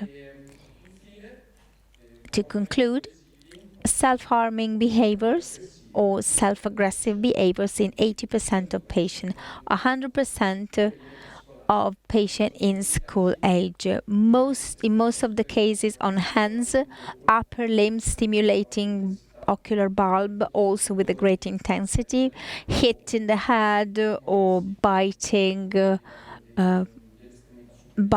upper limbs. What can we learn from these preliminary data? What can we assume from the diagnostic and practical point of view? Repetitive behavior and stereotypes are a phenotypic trace of PKS that should be considered within a spectrum of differential diagnosis for the syndrome of the neurodevelopmental development that have repetitive behavior and stereotypes as main trait. It was interesting to record, to make videos, to differentiate this kind of manifestation and epileptic events. And in the future, we have observed that these are conditions that create problems to the caregiver who don't know how to react, when to interrupt them, and most of all, what's the meaning of these reactions. So we will keep on asking you about that. And it is important also for us to give an answer to this question. And in particular, how much these manifestations are negative and can have an impact on the relationship between our children and the universe surrounding them, how much this can have an impact on their performance, or if they can be the symptom of a sort of sensorial research, of a stimulation which can be favored and supported and enhanced, and how much these behaviors have a communication meaning, which should be definitely supported and implemented. In the future, in addition to increase the sample of patients, it would be interesting to evaluate the impact of these conditions in the long run for the development of our patients. So we are fully committed to study this kind of behavior from using home videos that you have sent us and that I hope you will keep on sending us in the future, recording of ECG. And at the moment, unfortunately, we are not able to categorize them and to have a standardized description, especially using validated tests, because we have to be able sooner or later to create a correlation, to compose this puzzle using the different traits, the different features we have already described, trying to create patterns and to present the common features useful for diagnosis and prognosis and also for therapists. Cerebral malformation are one of these features. According to literature, they are wider than the stereotypes and repetitive behaviors. We know for sure that patients with PKS have frequent cerebral anomalies and malformation. We do not have the description of a specific pattern, but most of the cases, many simultaneous alterations are observed.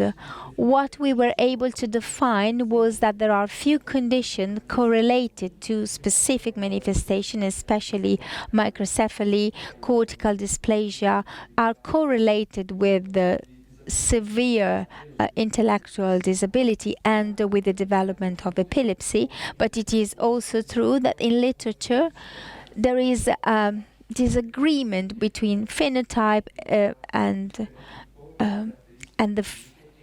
the clinical features and the anomalies at cerebral level. So there is a sort of mismatch in literature. A study carried out in North America and another one carried out in Australia points out how, according to a review of patients, the most important result obtained is an increase of cerebral anomalies, dyskinesia of corpus callosum, and cerebral malfunctions. And colleagues pointed out the presence of possible microscopic defect, not identifiable at the moment using the standard radiological investigation method, but again pointing out this mismatch. The second studies carried out in Australia and already mentioned by my colleagues is a review of 93 cases with the presence of 87% of cerebral malformation. And in this article, the author proposed 63 possible genes in the 12 short arm that could be involved in the neurodevelopmental development, and suggested the need and the possibility, better, to search possible genic regions in the short arm of 12 chromosome correlated to specific neuroradiological aspects. 45 cases presented anomalies in the cerebral ventricle. In most of the cases, there was a cortical atrophy, abnormality of callus corpus. Our data are the result of a study already presented by Valeria. Report 60%, 68.75. 68% of patients have cerebral malformation. 100% of the patient had megaly ventriculus and an alteration of white matter, reduction of cortical volume, and a reduction of cerebrospinal fluids. Thanks to this data, it will be possible to carry out correlation studies, putting together all this data and following their trends over time in order to follow specific patterns and in order to carry out specific genetic research to be able to provide diagnosis, prognosis, and suggestion for the daily management of our patient. This is the bibliography, and I would like to thank you for your attention.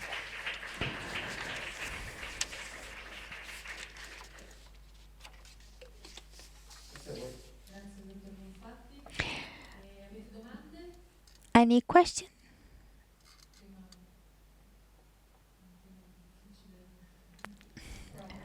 It is a difficult approach, actually.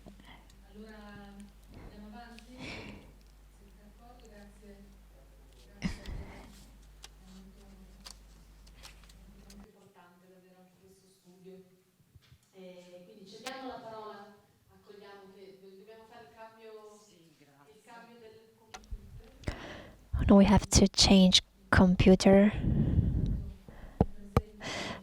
In the meantime, I'm going to introduce you to Laura Bernasconi.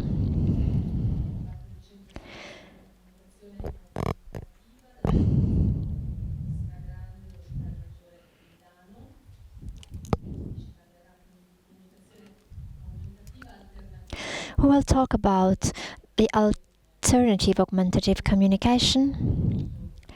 She is from the IRCCS Ca' Grande Ospedale Maggiore Policlinico in Milan. She will talk to us about this kind of communication that helps our children to communicate in an alternative way.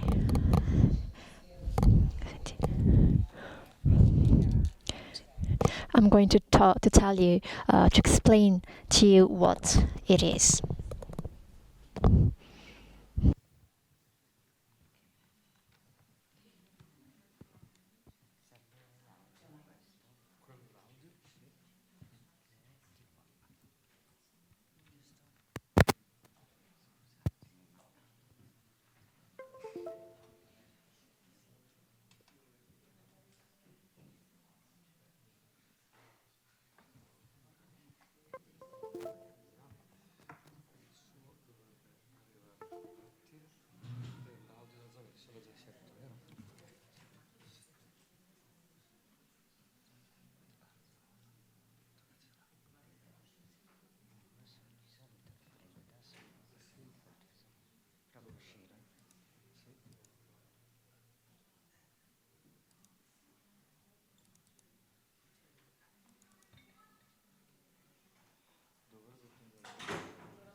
I would like to take this time to tell you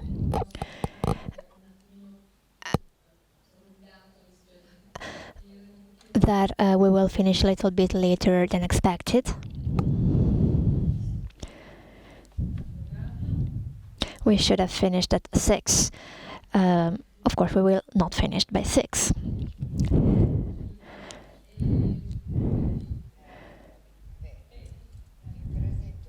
Okay, this is Filippo, who is reading a book with symbols. And as you can see, he's angry. I had translated the book, printed the book, put the book on the sofa, and he decided to go on the book and say, "You are mine."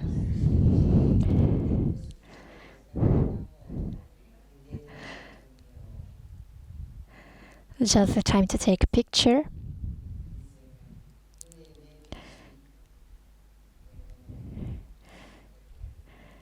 And he and my pieces come with me. Anyway, dinner starts at 9, in any case.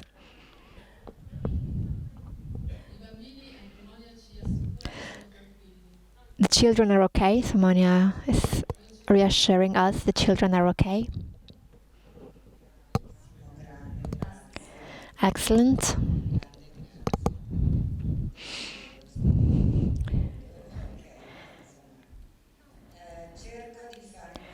I'll try to be brief. We have talked about clinical aspects, we have talked about research, and now we are going into a world that, in my opinion, is as important as the other fields. It is so important that sometimes it is taken into account too late. What I mean is that when Alessandra was talking before, I was really touched. I was really moved. I had some tears in my eyes, and I understood that all the medical aspects requires a lot of effort. So sometimes we do not give too much time to communication. But how do I grow up? We have heard about stereotypes. Sometimes stereotypes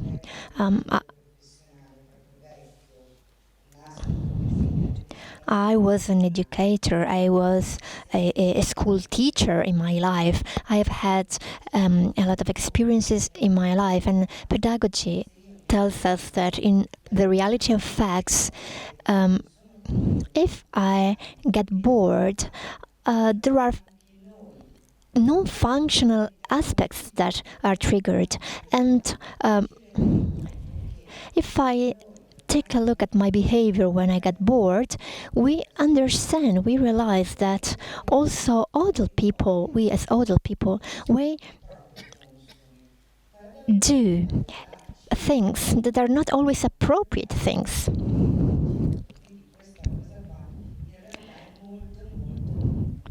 So this aspect is really important. I know personally only one person with this syndrome, and it is one person among the people. So being rare is even more rare, and it is Victoria who gave me a lot of satisfactions. But in my life I had to deal with many rare syndromes. For example, with Cornelia Langa,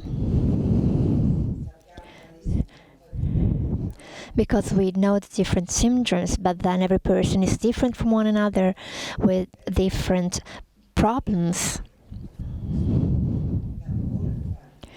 Also, Wolf and Engelman, I will show you, and I hope to give you some interesting inputs as for the EEG, for example, and how to help children to undergo this kind of exam, to have more compliance.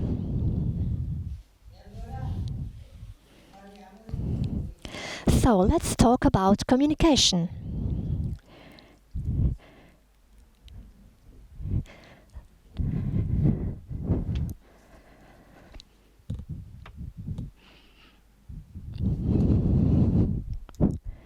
It's not working apparently.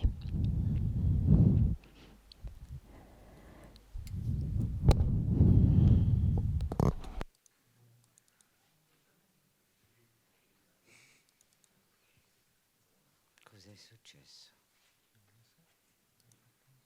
Ok. Non va.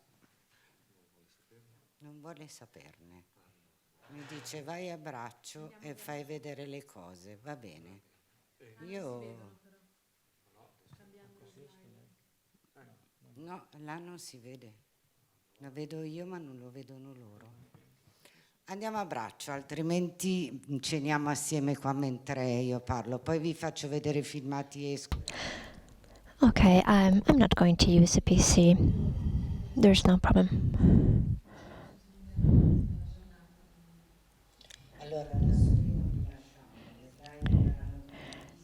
Anyway, the slide will be shared with you, and on the side of the Policlinico and of the augmentative communication center, you will find a series of indication and information that can be shared.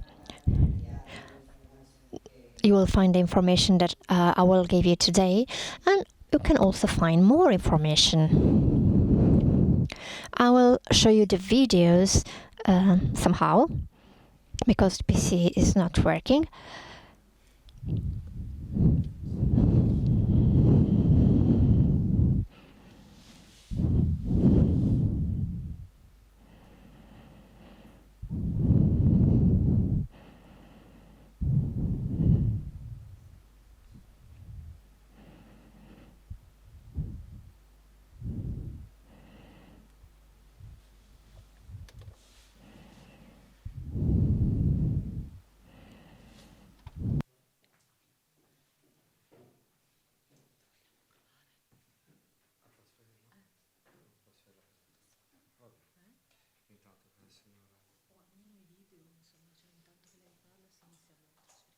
No, ma i video ce li ho a portata di mano e esco e dentro, però effettivamente se non si vede.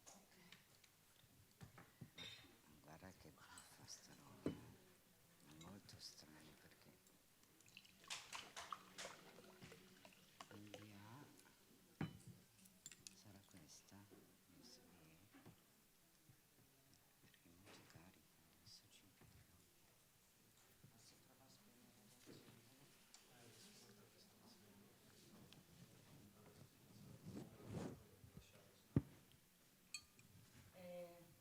Giuro è la prima volta che succede, è successo di tutto, ma questa roba qua mai.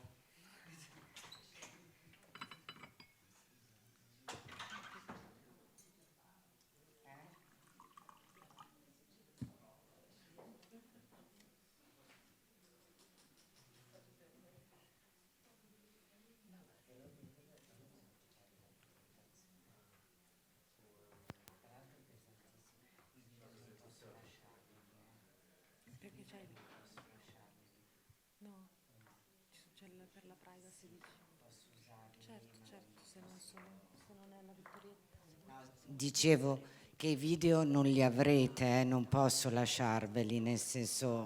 Unfortunately, I cannot give you the videos because I can show them to you but not share the material, leave you the material. So while we are trying to see the slides,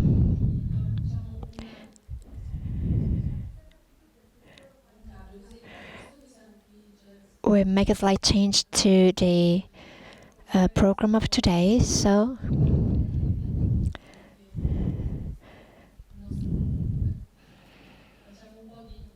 meanwhile, our technician can work on the PC and we can make some meditation.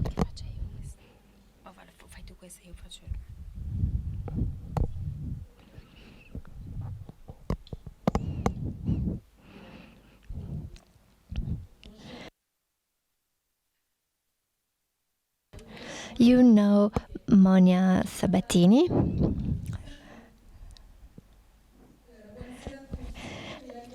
Hello everyone. I understand that topic treated by my colleague is really important. I would like, it's very important in my opinion, for you to see the slides.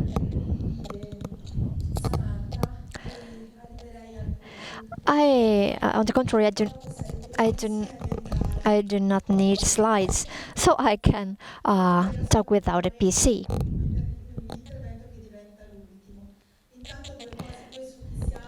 So a couple of words on who we are. I represent a social cooperative who works in the Marche region, but not only. I work with other professionals who work in different fields, but complementary fields, from the take care of the physical person, but also augmentative communication.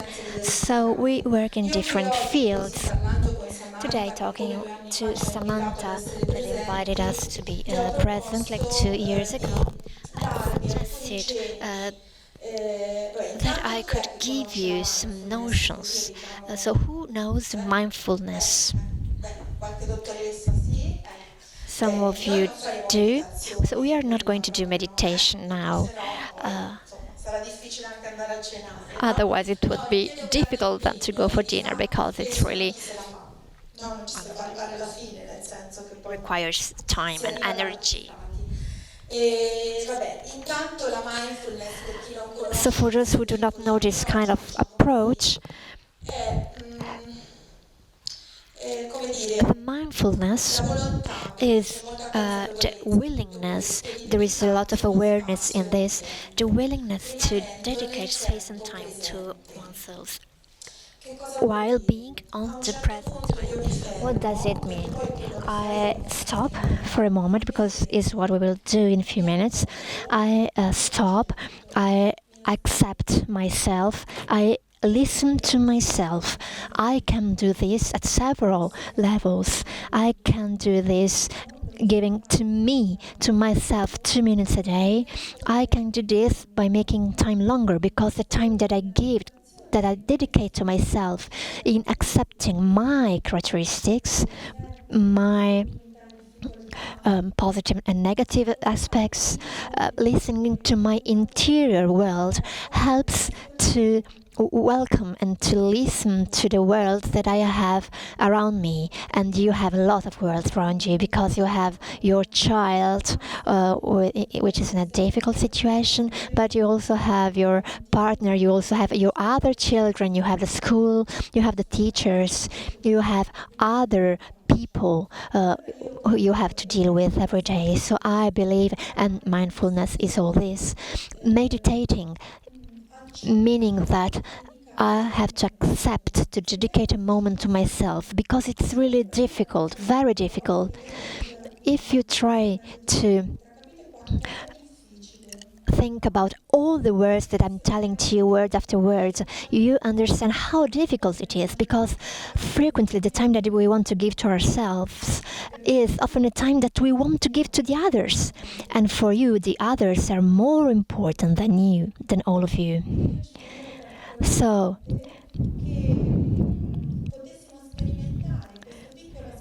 it would be important for me to experiment this listening to our body.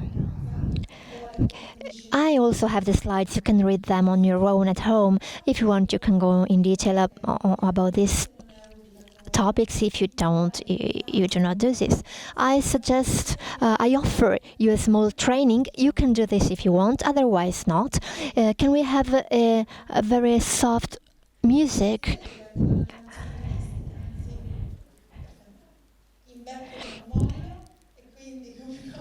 I used to work with tourists, so now I'm older, but I do almost the same things.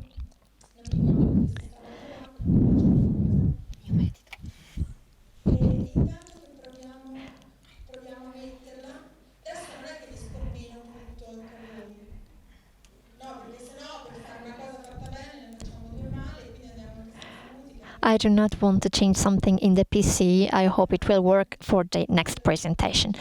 So I would like a very, very light and soft music, a sort of Pilates music. Or there is a music that's called Alos Respiro di Sale.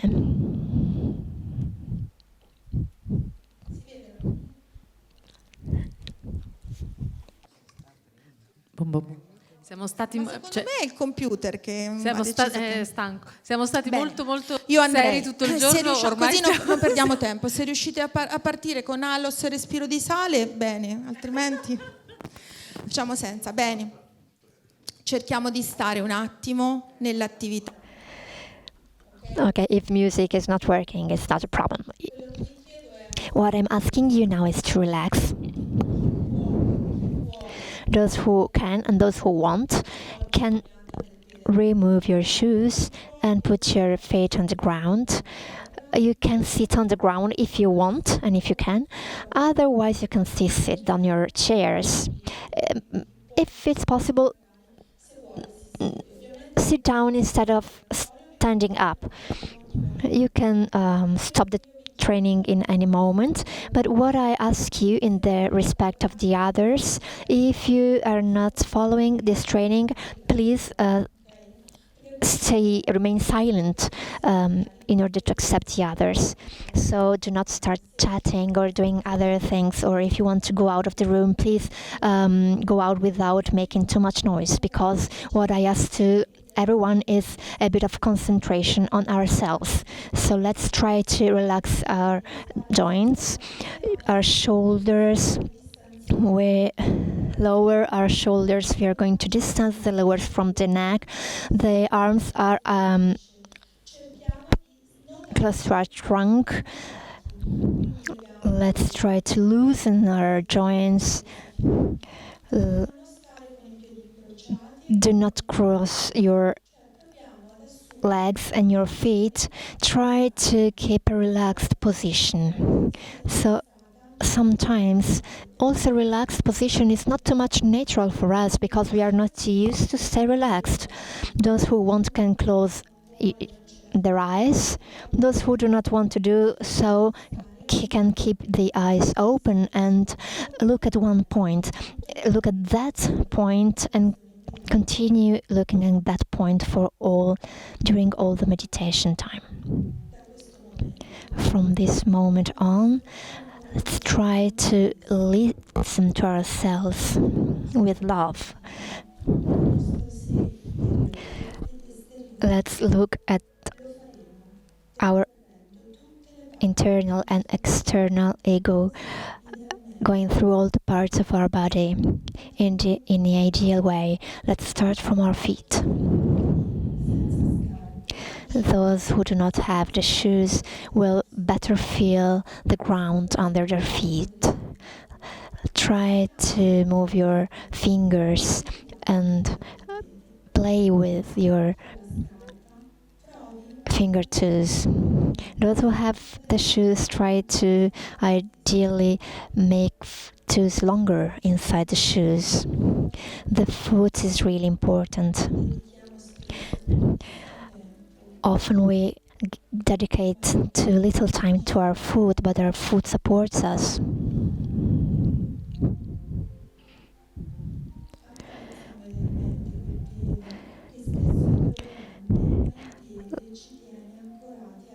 Let's rest our foot. The foot keeps us anchored to the ground, sometimes too much anchored, but the foot allows us to stay up.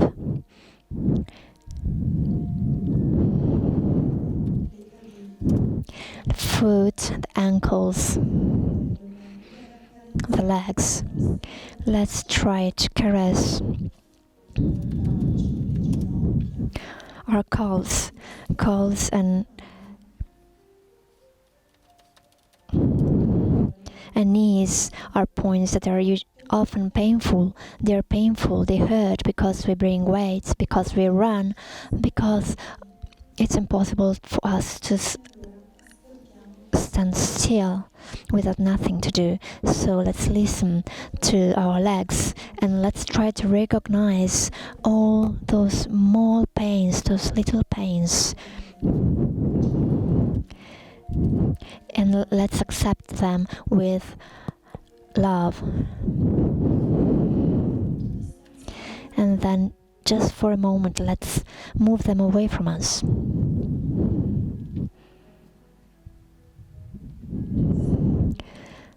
Let's move up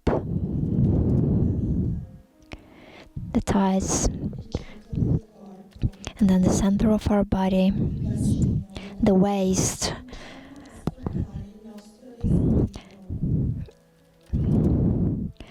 the belly.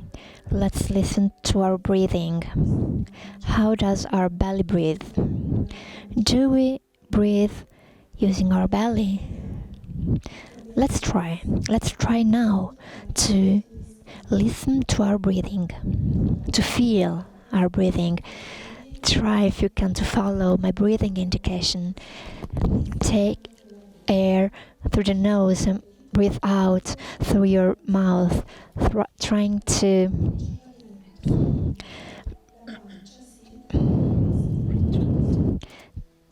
retract your navel towards the inside of your body. I inhale with my nose and I exhale with my mouth. The navel goes towards the back.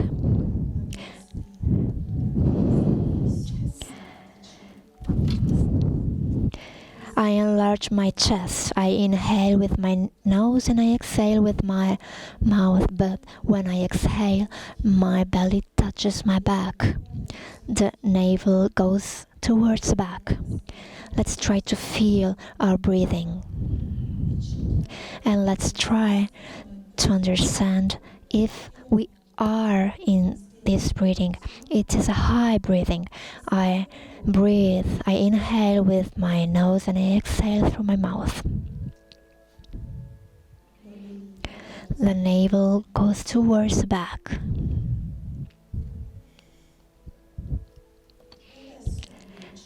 And now let's try to feel our belly. When we exhale, the belly inflates, blows, it blows again, it blows. I inhale with my nose and I exhale through my mouth and the belly blows. Let's free that belly.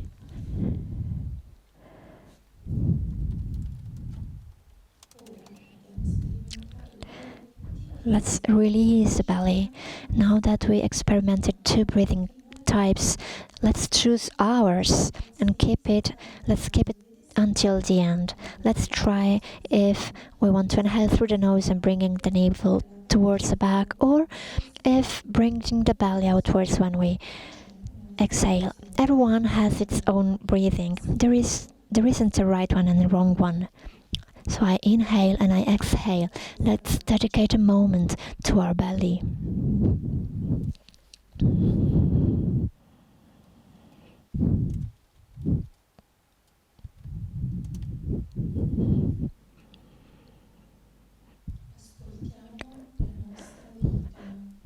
Let's feel our waist.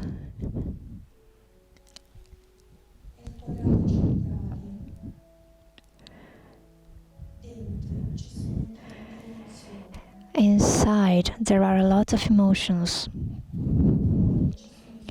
Outside, there are the waist that supports us, the back that supports us. Let's massage our belly, those who can, those who want. Let's feel our belly. Let's try to harmonize our breathing with our heartbeat. Let's start to move up.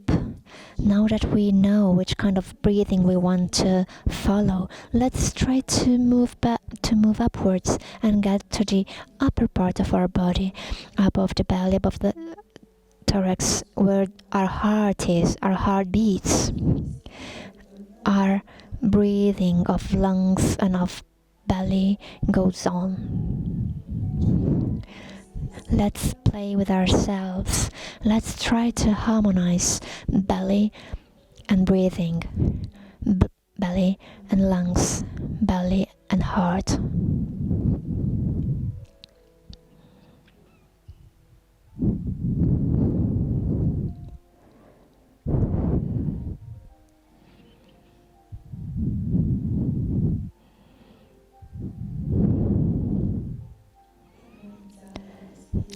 Let's harmonize breathing with heart beat. This is the best time we can dedicate to ourselves because it's a time of life.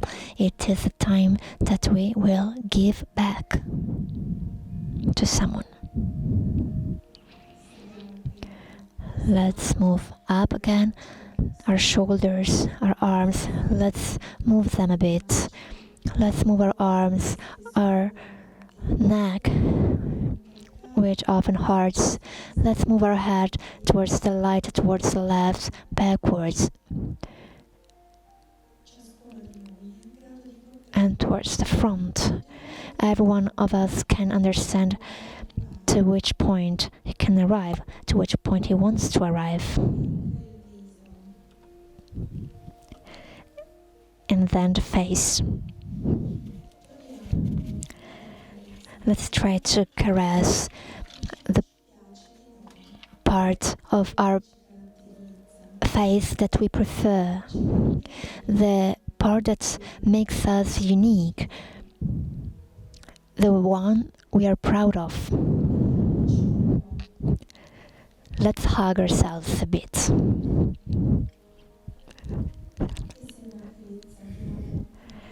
And if we caress the part that we prefer, that we like most, we have to caress 2 times the part that we like less, the part that we have never liked.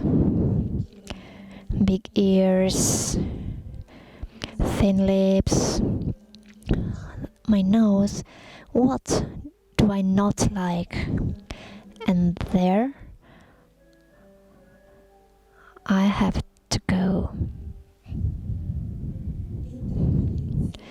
And 3 times we have to caress the most painful part of our head, the part of our head that hurts when we are tired, when we are nervous, or when we are too happy and we cannot keep inside ourselves the joy that explodes outside.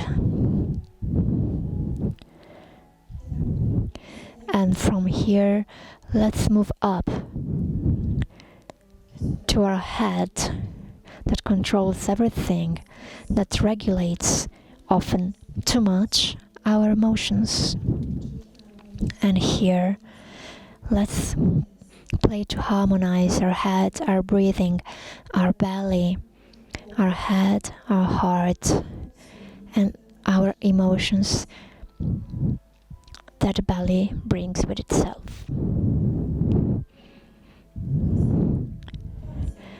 So, almost at the end of this path, let's dedicate a kind moment, a thought, to a person we love, because we are dedicating to this person the attention that we are giving to ourselves in this moment, and that will allow to give back love. A kind thought, a lovely thought, a lovely look to a person we love. And so, little by little, I try to open again my eyes. I regain my position. So I ideally wake up, and I ask you to take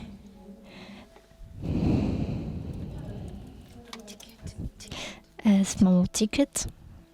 You can bring it at home with you. And so this is what I leave you.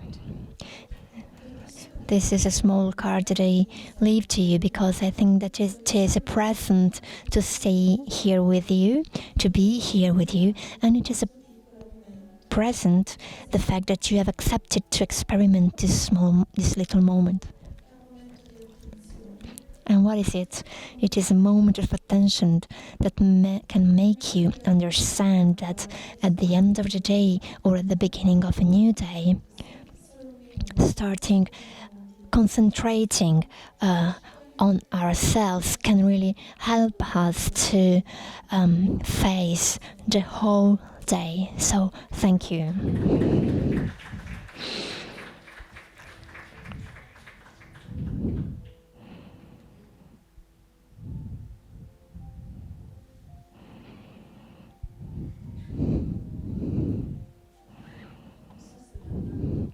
I do not know if I can talk now or not.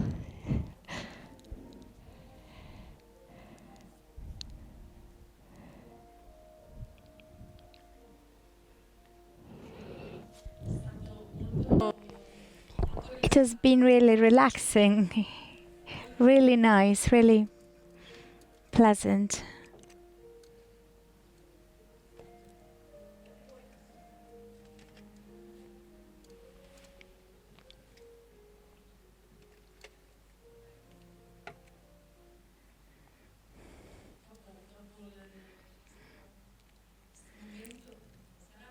After this moment, it won't be easy.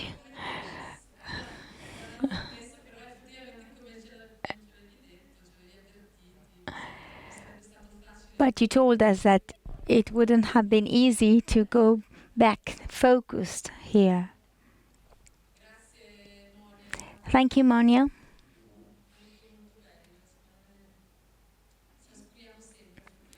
We tend to neglect these important moments, this intimacy with ourselves.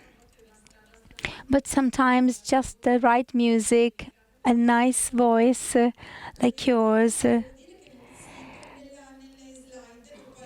and in the slides you will find the cytology.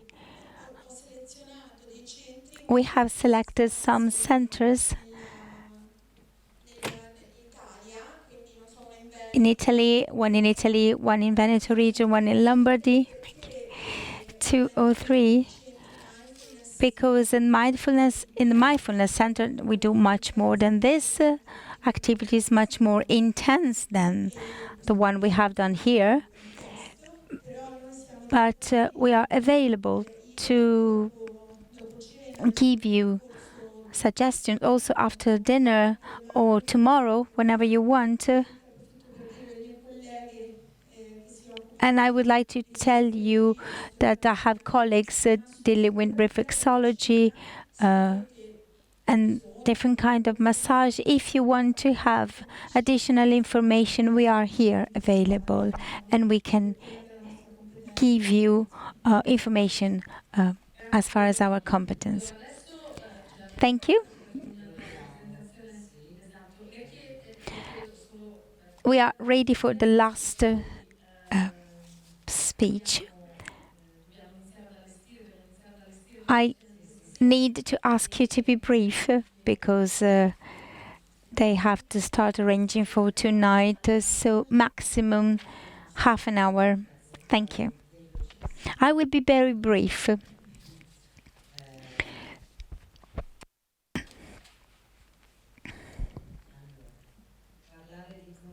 Talking about communication is really important, as I said before. What is communication? It is any action through which a person gives or receives information from another person regarding his needs, perception, knowledge, desires. Communication is what I had with you right now. I don't know why, but I was moved by mindfulness. And this is communication. Often our children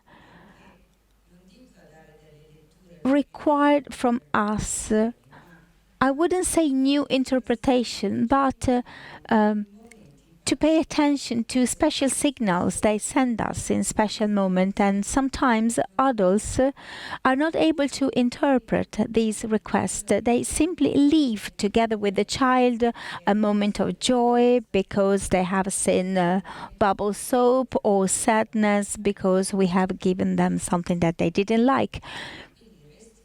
So giving back the right value to this process of communication trigger a series of events which becomes the real communication.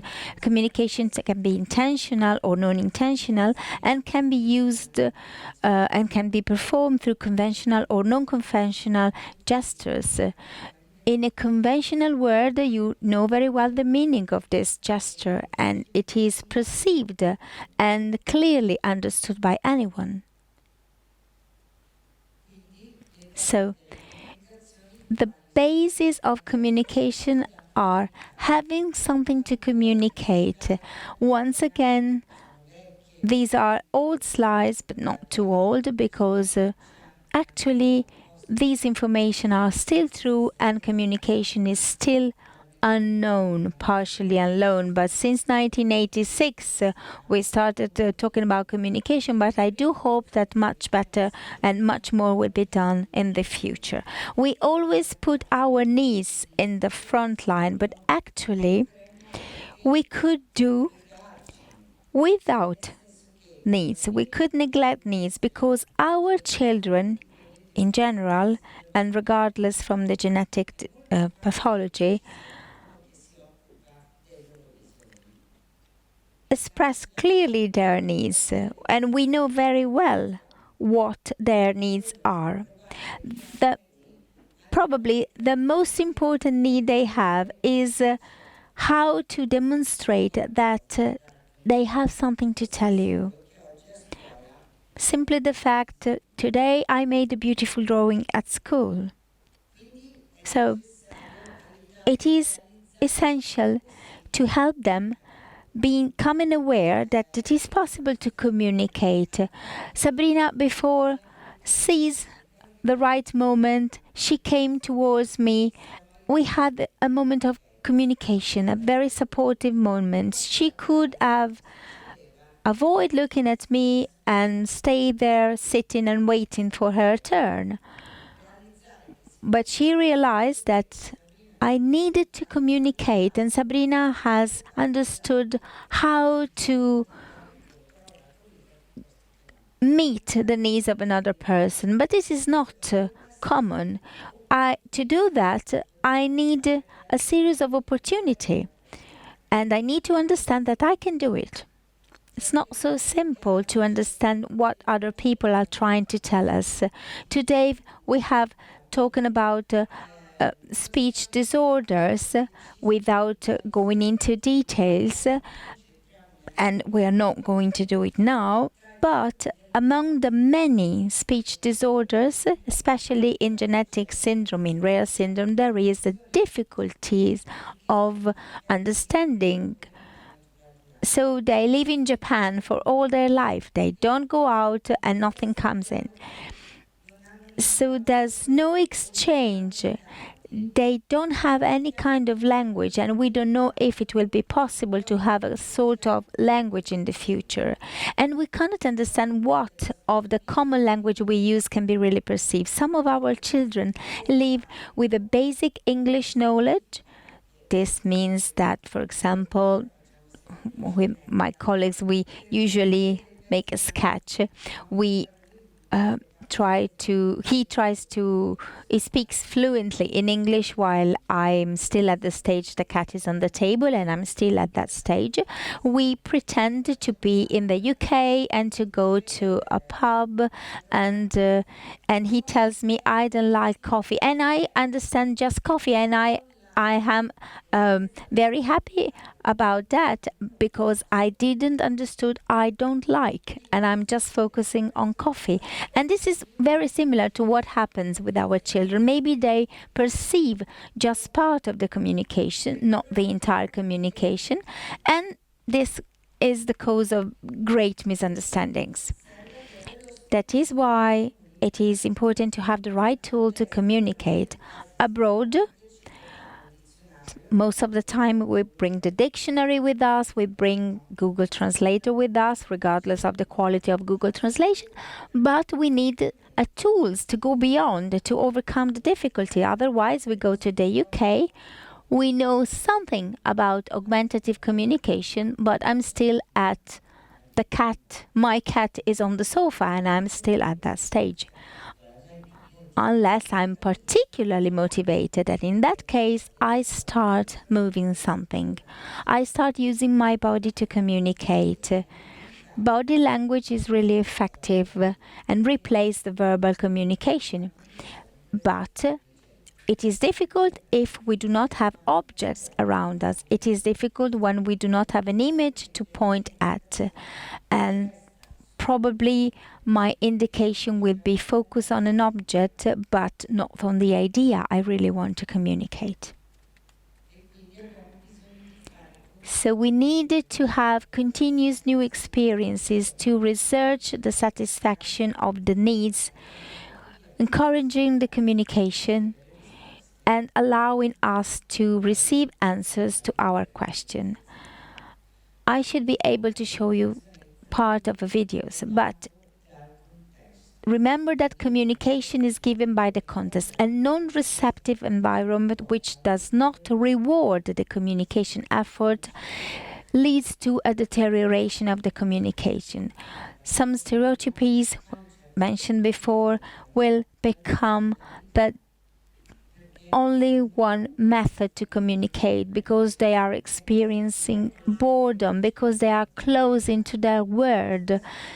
But often those parts of life are the only tool they have to attract our attention. So if we are somehow abandoned, if we don't know what to do, if we are not involved in the activity, I'm really sorry that very seldom teachers are present to these beginnings. In that case, I start producing lots of saliva, and when I go close to a child and I start talking to him, this flow decreases. Nothing regarding to magicians. I'm just motivating these children to do something different. Communication breakdown happens when the individual starts a communication behavior, but the partner does not respond in an appropriate way. Children from former Yugoslavia stopped crying because no one reacted to their tears, and one of the greatest efforts of the adoptive child was to convince them to restart crying. But if I cry and nobody reacts to my tears, I understand that crying is not useful, it doesn't work, so I stop crying. The frequency increases the risk that a problematic behavior may be used as a recovery strategy. The typical example is the child doing the pee on the living room if the mother is not paying attention to him, and maybe she's speaking on the phone. So this is a way just to attract the attention. And if he realizes that this is an effective method, and if there is no other way of communication, no other tools of communication to attract the attention, this becomes effective method, and I keep on doing that. Children keeps on doing that because peeing in the living room means an odor will come immediately. This is not functional, but again, it is a logic that works also for adults, because in the end, another example that we often mention regarding this aspect is that it's a situation between husband and wife. Wife's trying to talk to her husband once and twice and three times and several times. Then goes to do shopping with her friend, comes back home, tells something to her husband, and the husband again is a rubber wall. So she throw away the shopping, she breaks plate. Her friends thinks that this woman is crazy because she lost the control, but she doesn't know the previous events. So the wife was not understood, and she was not considered maybe 6 months before this event. So most of the time we focus on the peak of reaction because we don't have the right tools to understand what's behind that reaction.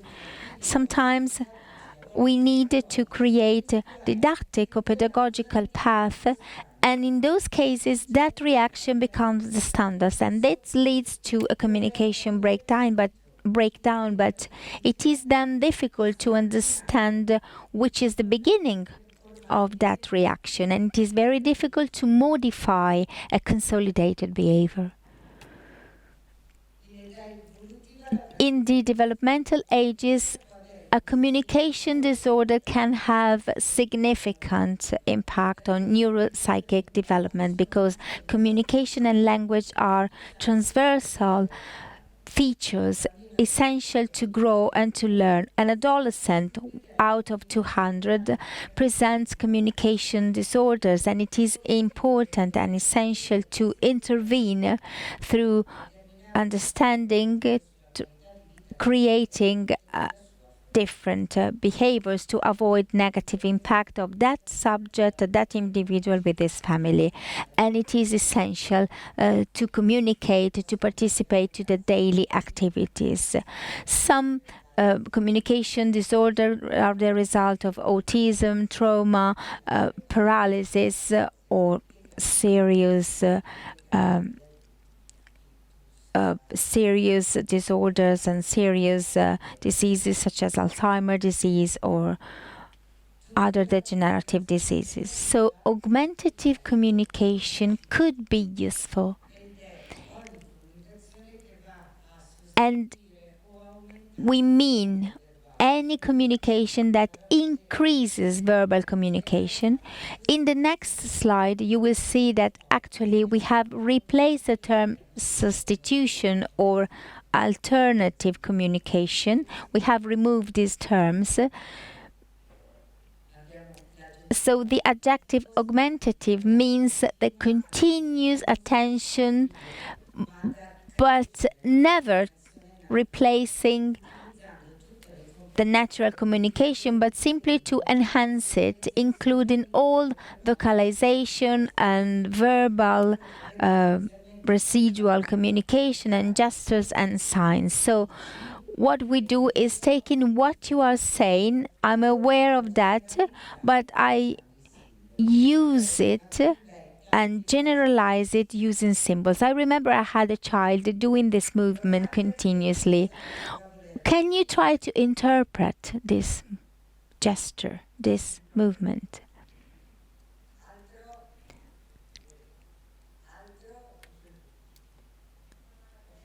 Headache, I'm thirsty, take your hat off, headache. Itching, scalp. The tragedy of this girl using this very well-known intimate members of the families was that she started doing that under the umbrella, under the sun umbrella in August on the beach when her mother left her alone for a second to go and drink a coffee. And this had a significant impact because this is Father Christmas. Her cousins under the trees started using the tablet, and they were communicating easily using the tablet under the sun umbrella. This girl understood the word Christmas, but she couldn't express her feeling, and the only symbol, the only gesture she had to associate the tablet to Christmas was doing this gesture. And Father Christmas was the symbol, was the key to understand this communication. So the final result was a mother that renounced to leave their daughter alone also for 1 second, and that couldn't understand how she used that symbol thinking about Christmas, and it was difficult to associate the tablet received at Christmas with this gesture. And so the risk is to generate a huge misunderstanding, and children having this behavior can be problematic, and we cannot deny it. So it may have a negative impact on a series of relations that are useful in life. While the term alternative has been progressively abandoned, because actually augmentative communication is not an alternative. When language starts working, it starts working, and it cannot be stopped, because our voice is the easiest tool to be used. And when we learn another country and we learn another language because we live in another country, we do not make it the effort of keep on talking our own language. We instinctively start speaking a foreign language because that is the way to have a real exchange with the people living in this new country. So the result is very similar.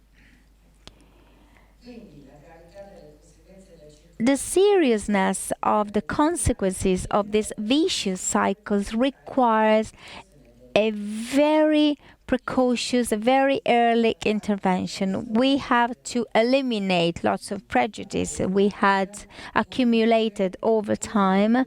One of these, the main one, is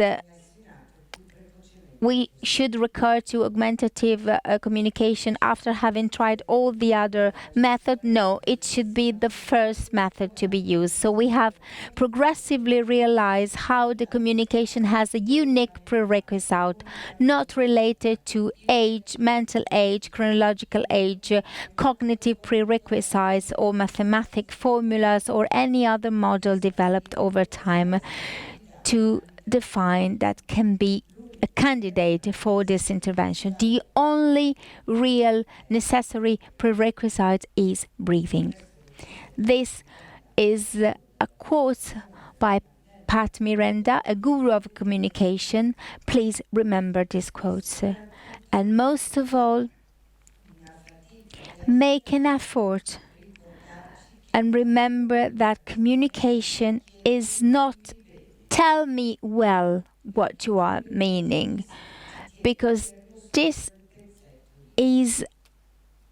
means frozen the communication.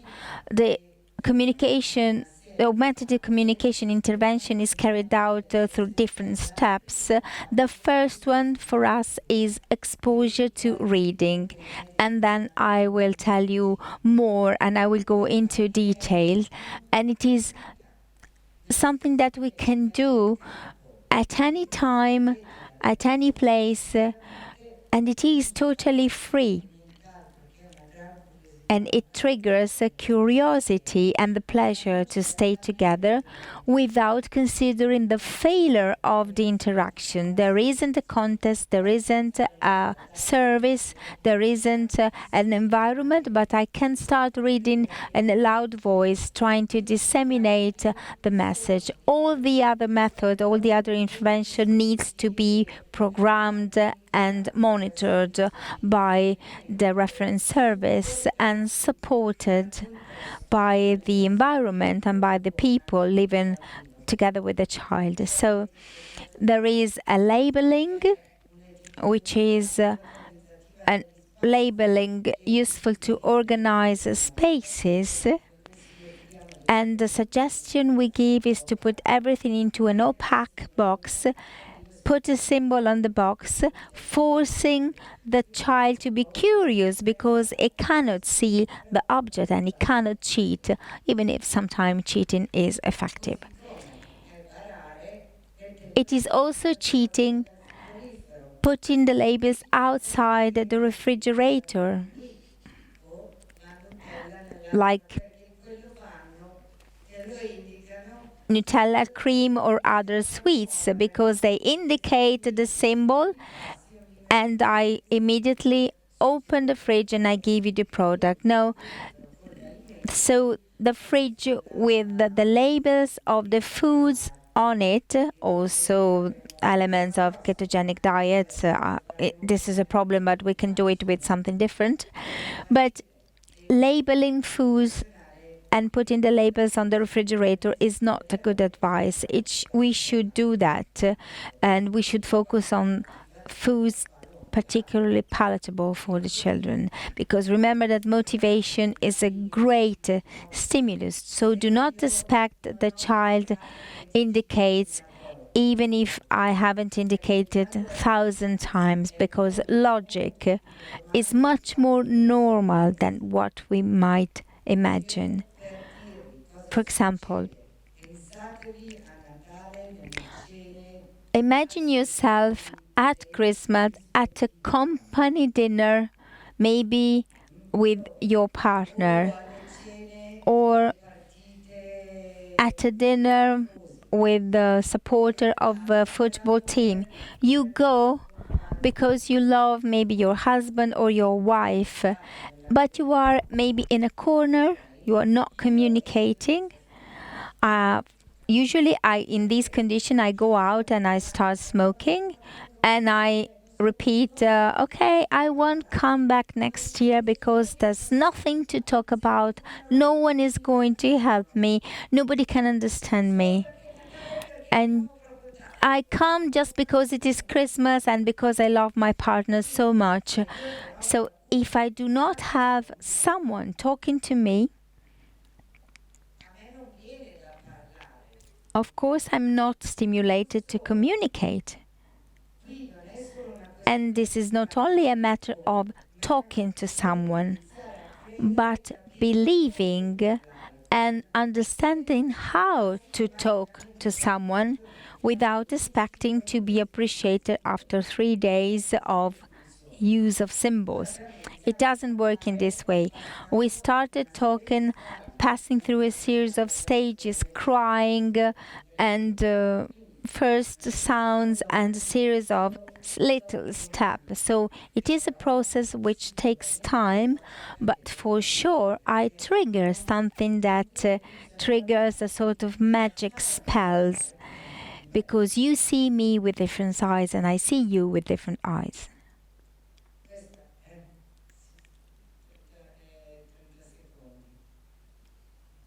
These are some of the labels we have used. These are theme-based tables.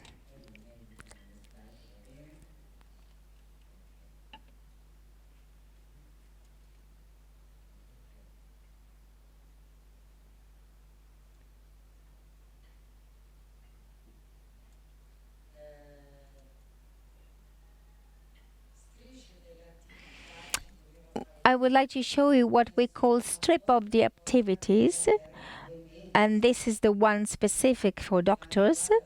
When I go to a doctor for a capillary exam, I explain what is going to happen, and this is something that a nurse colleague of mine is developing at the Policlinico Hospital.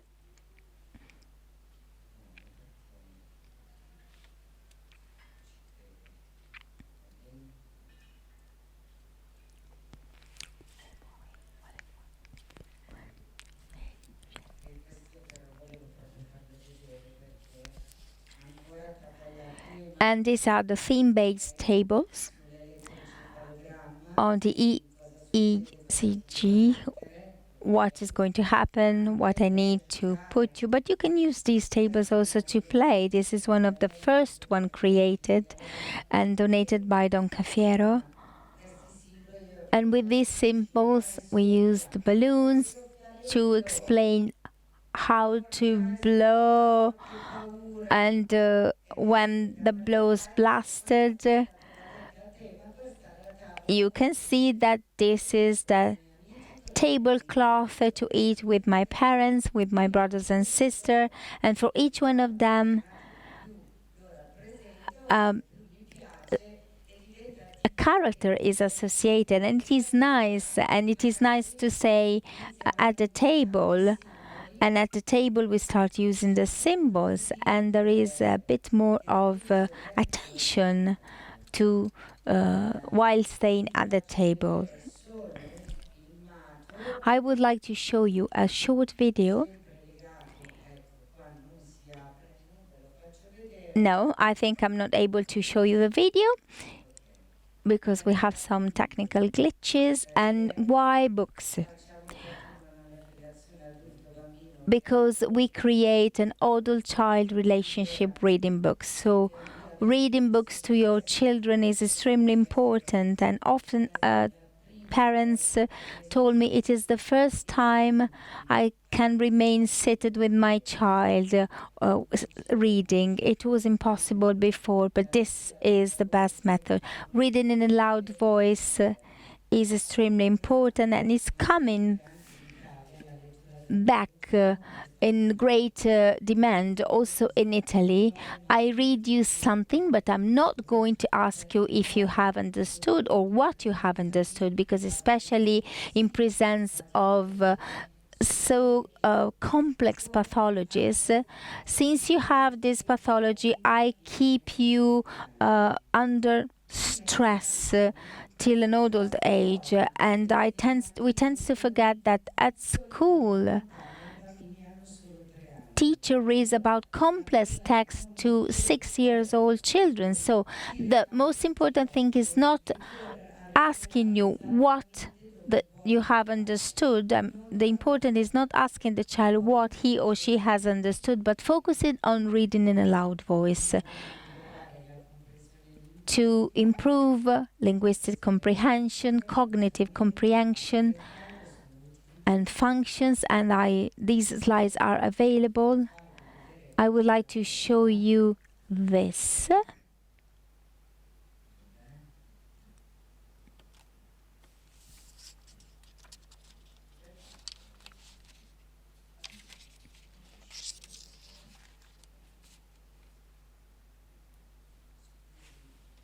Dov'è andata la... Ah, eccola qua. Allora, volevo farvi vedere questa cosa qua.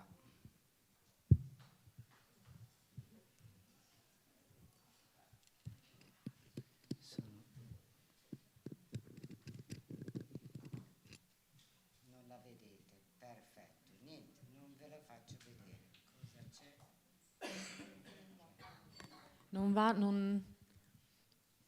Mi dispiace davvero tantissimo perché è un argomento... I'm so sorry because this is a very important and intriguing topics, and I don't want to limit the possibility to listen to your interesting speech.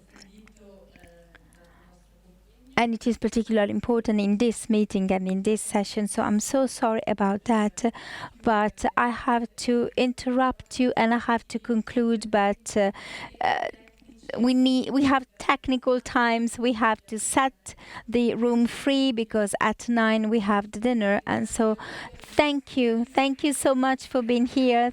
Thank you to Dr. Bernasconi for her interesting speech.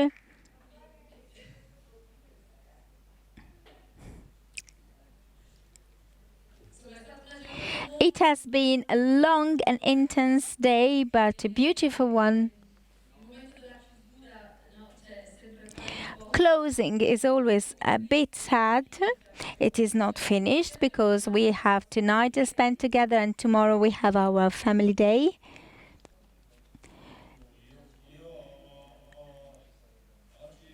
Today I had a wonderful feeling, very positive feeling since the very first presentation till the last one, because each one had enriched me, and I'm sure that it is the same for you all.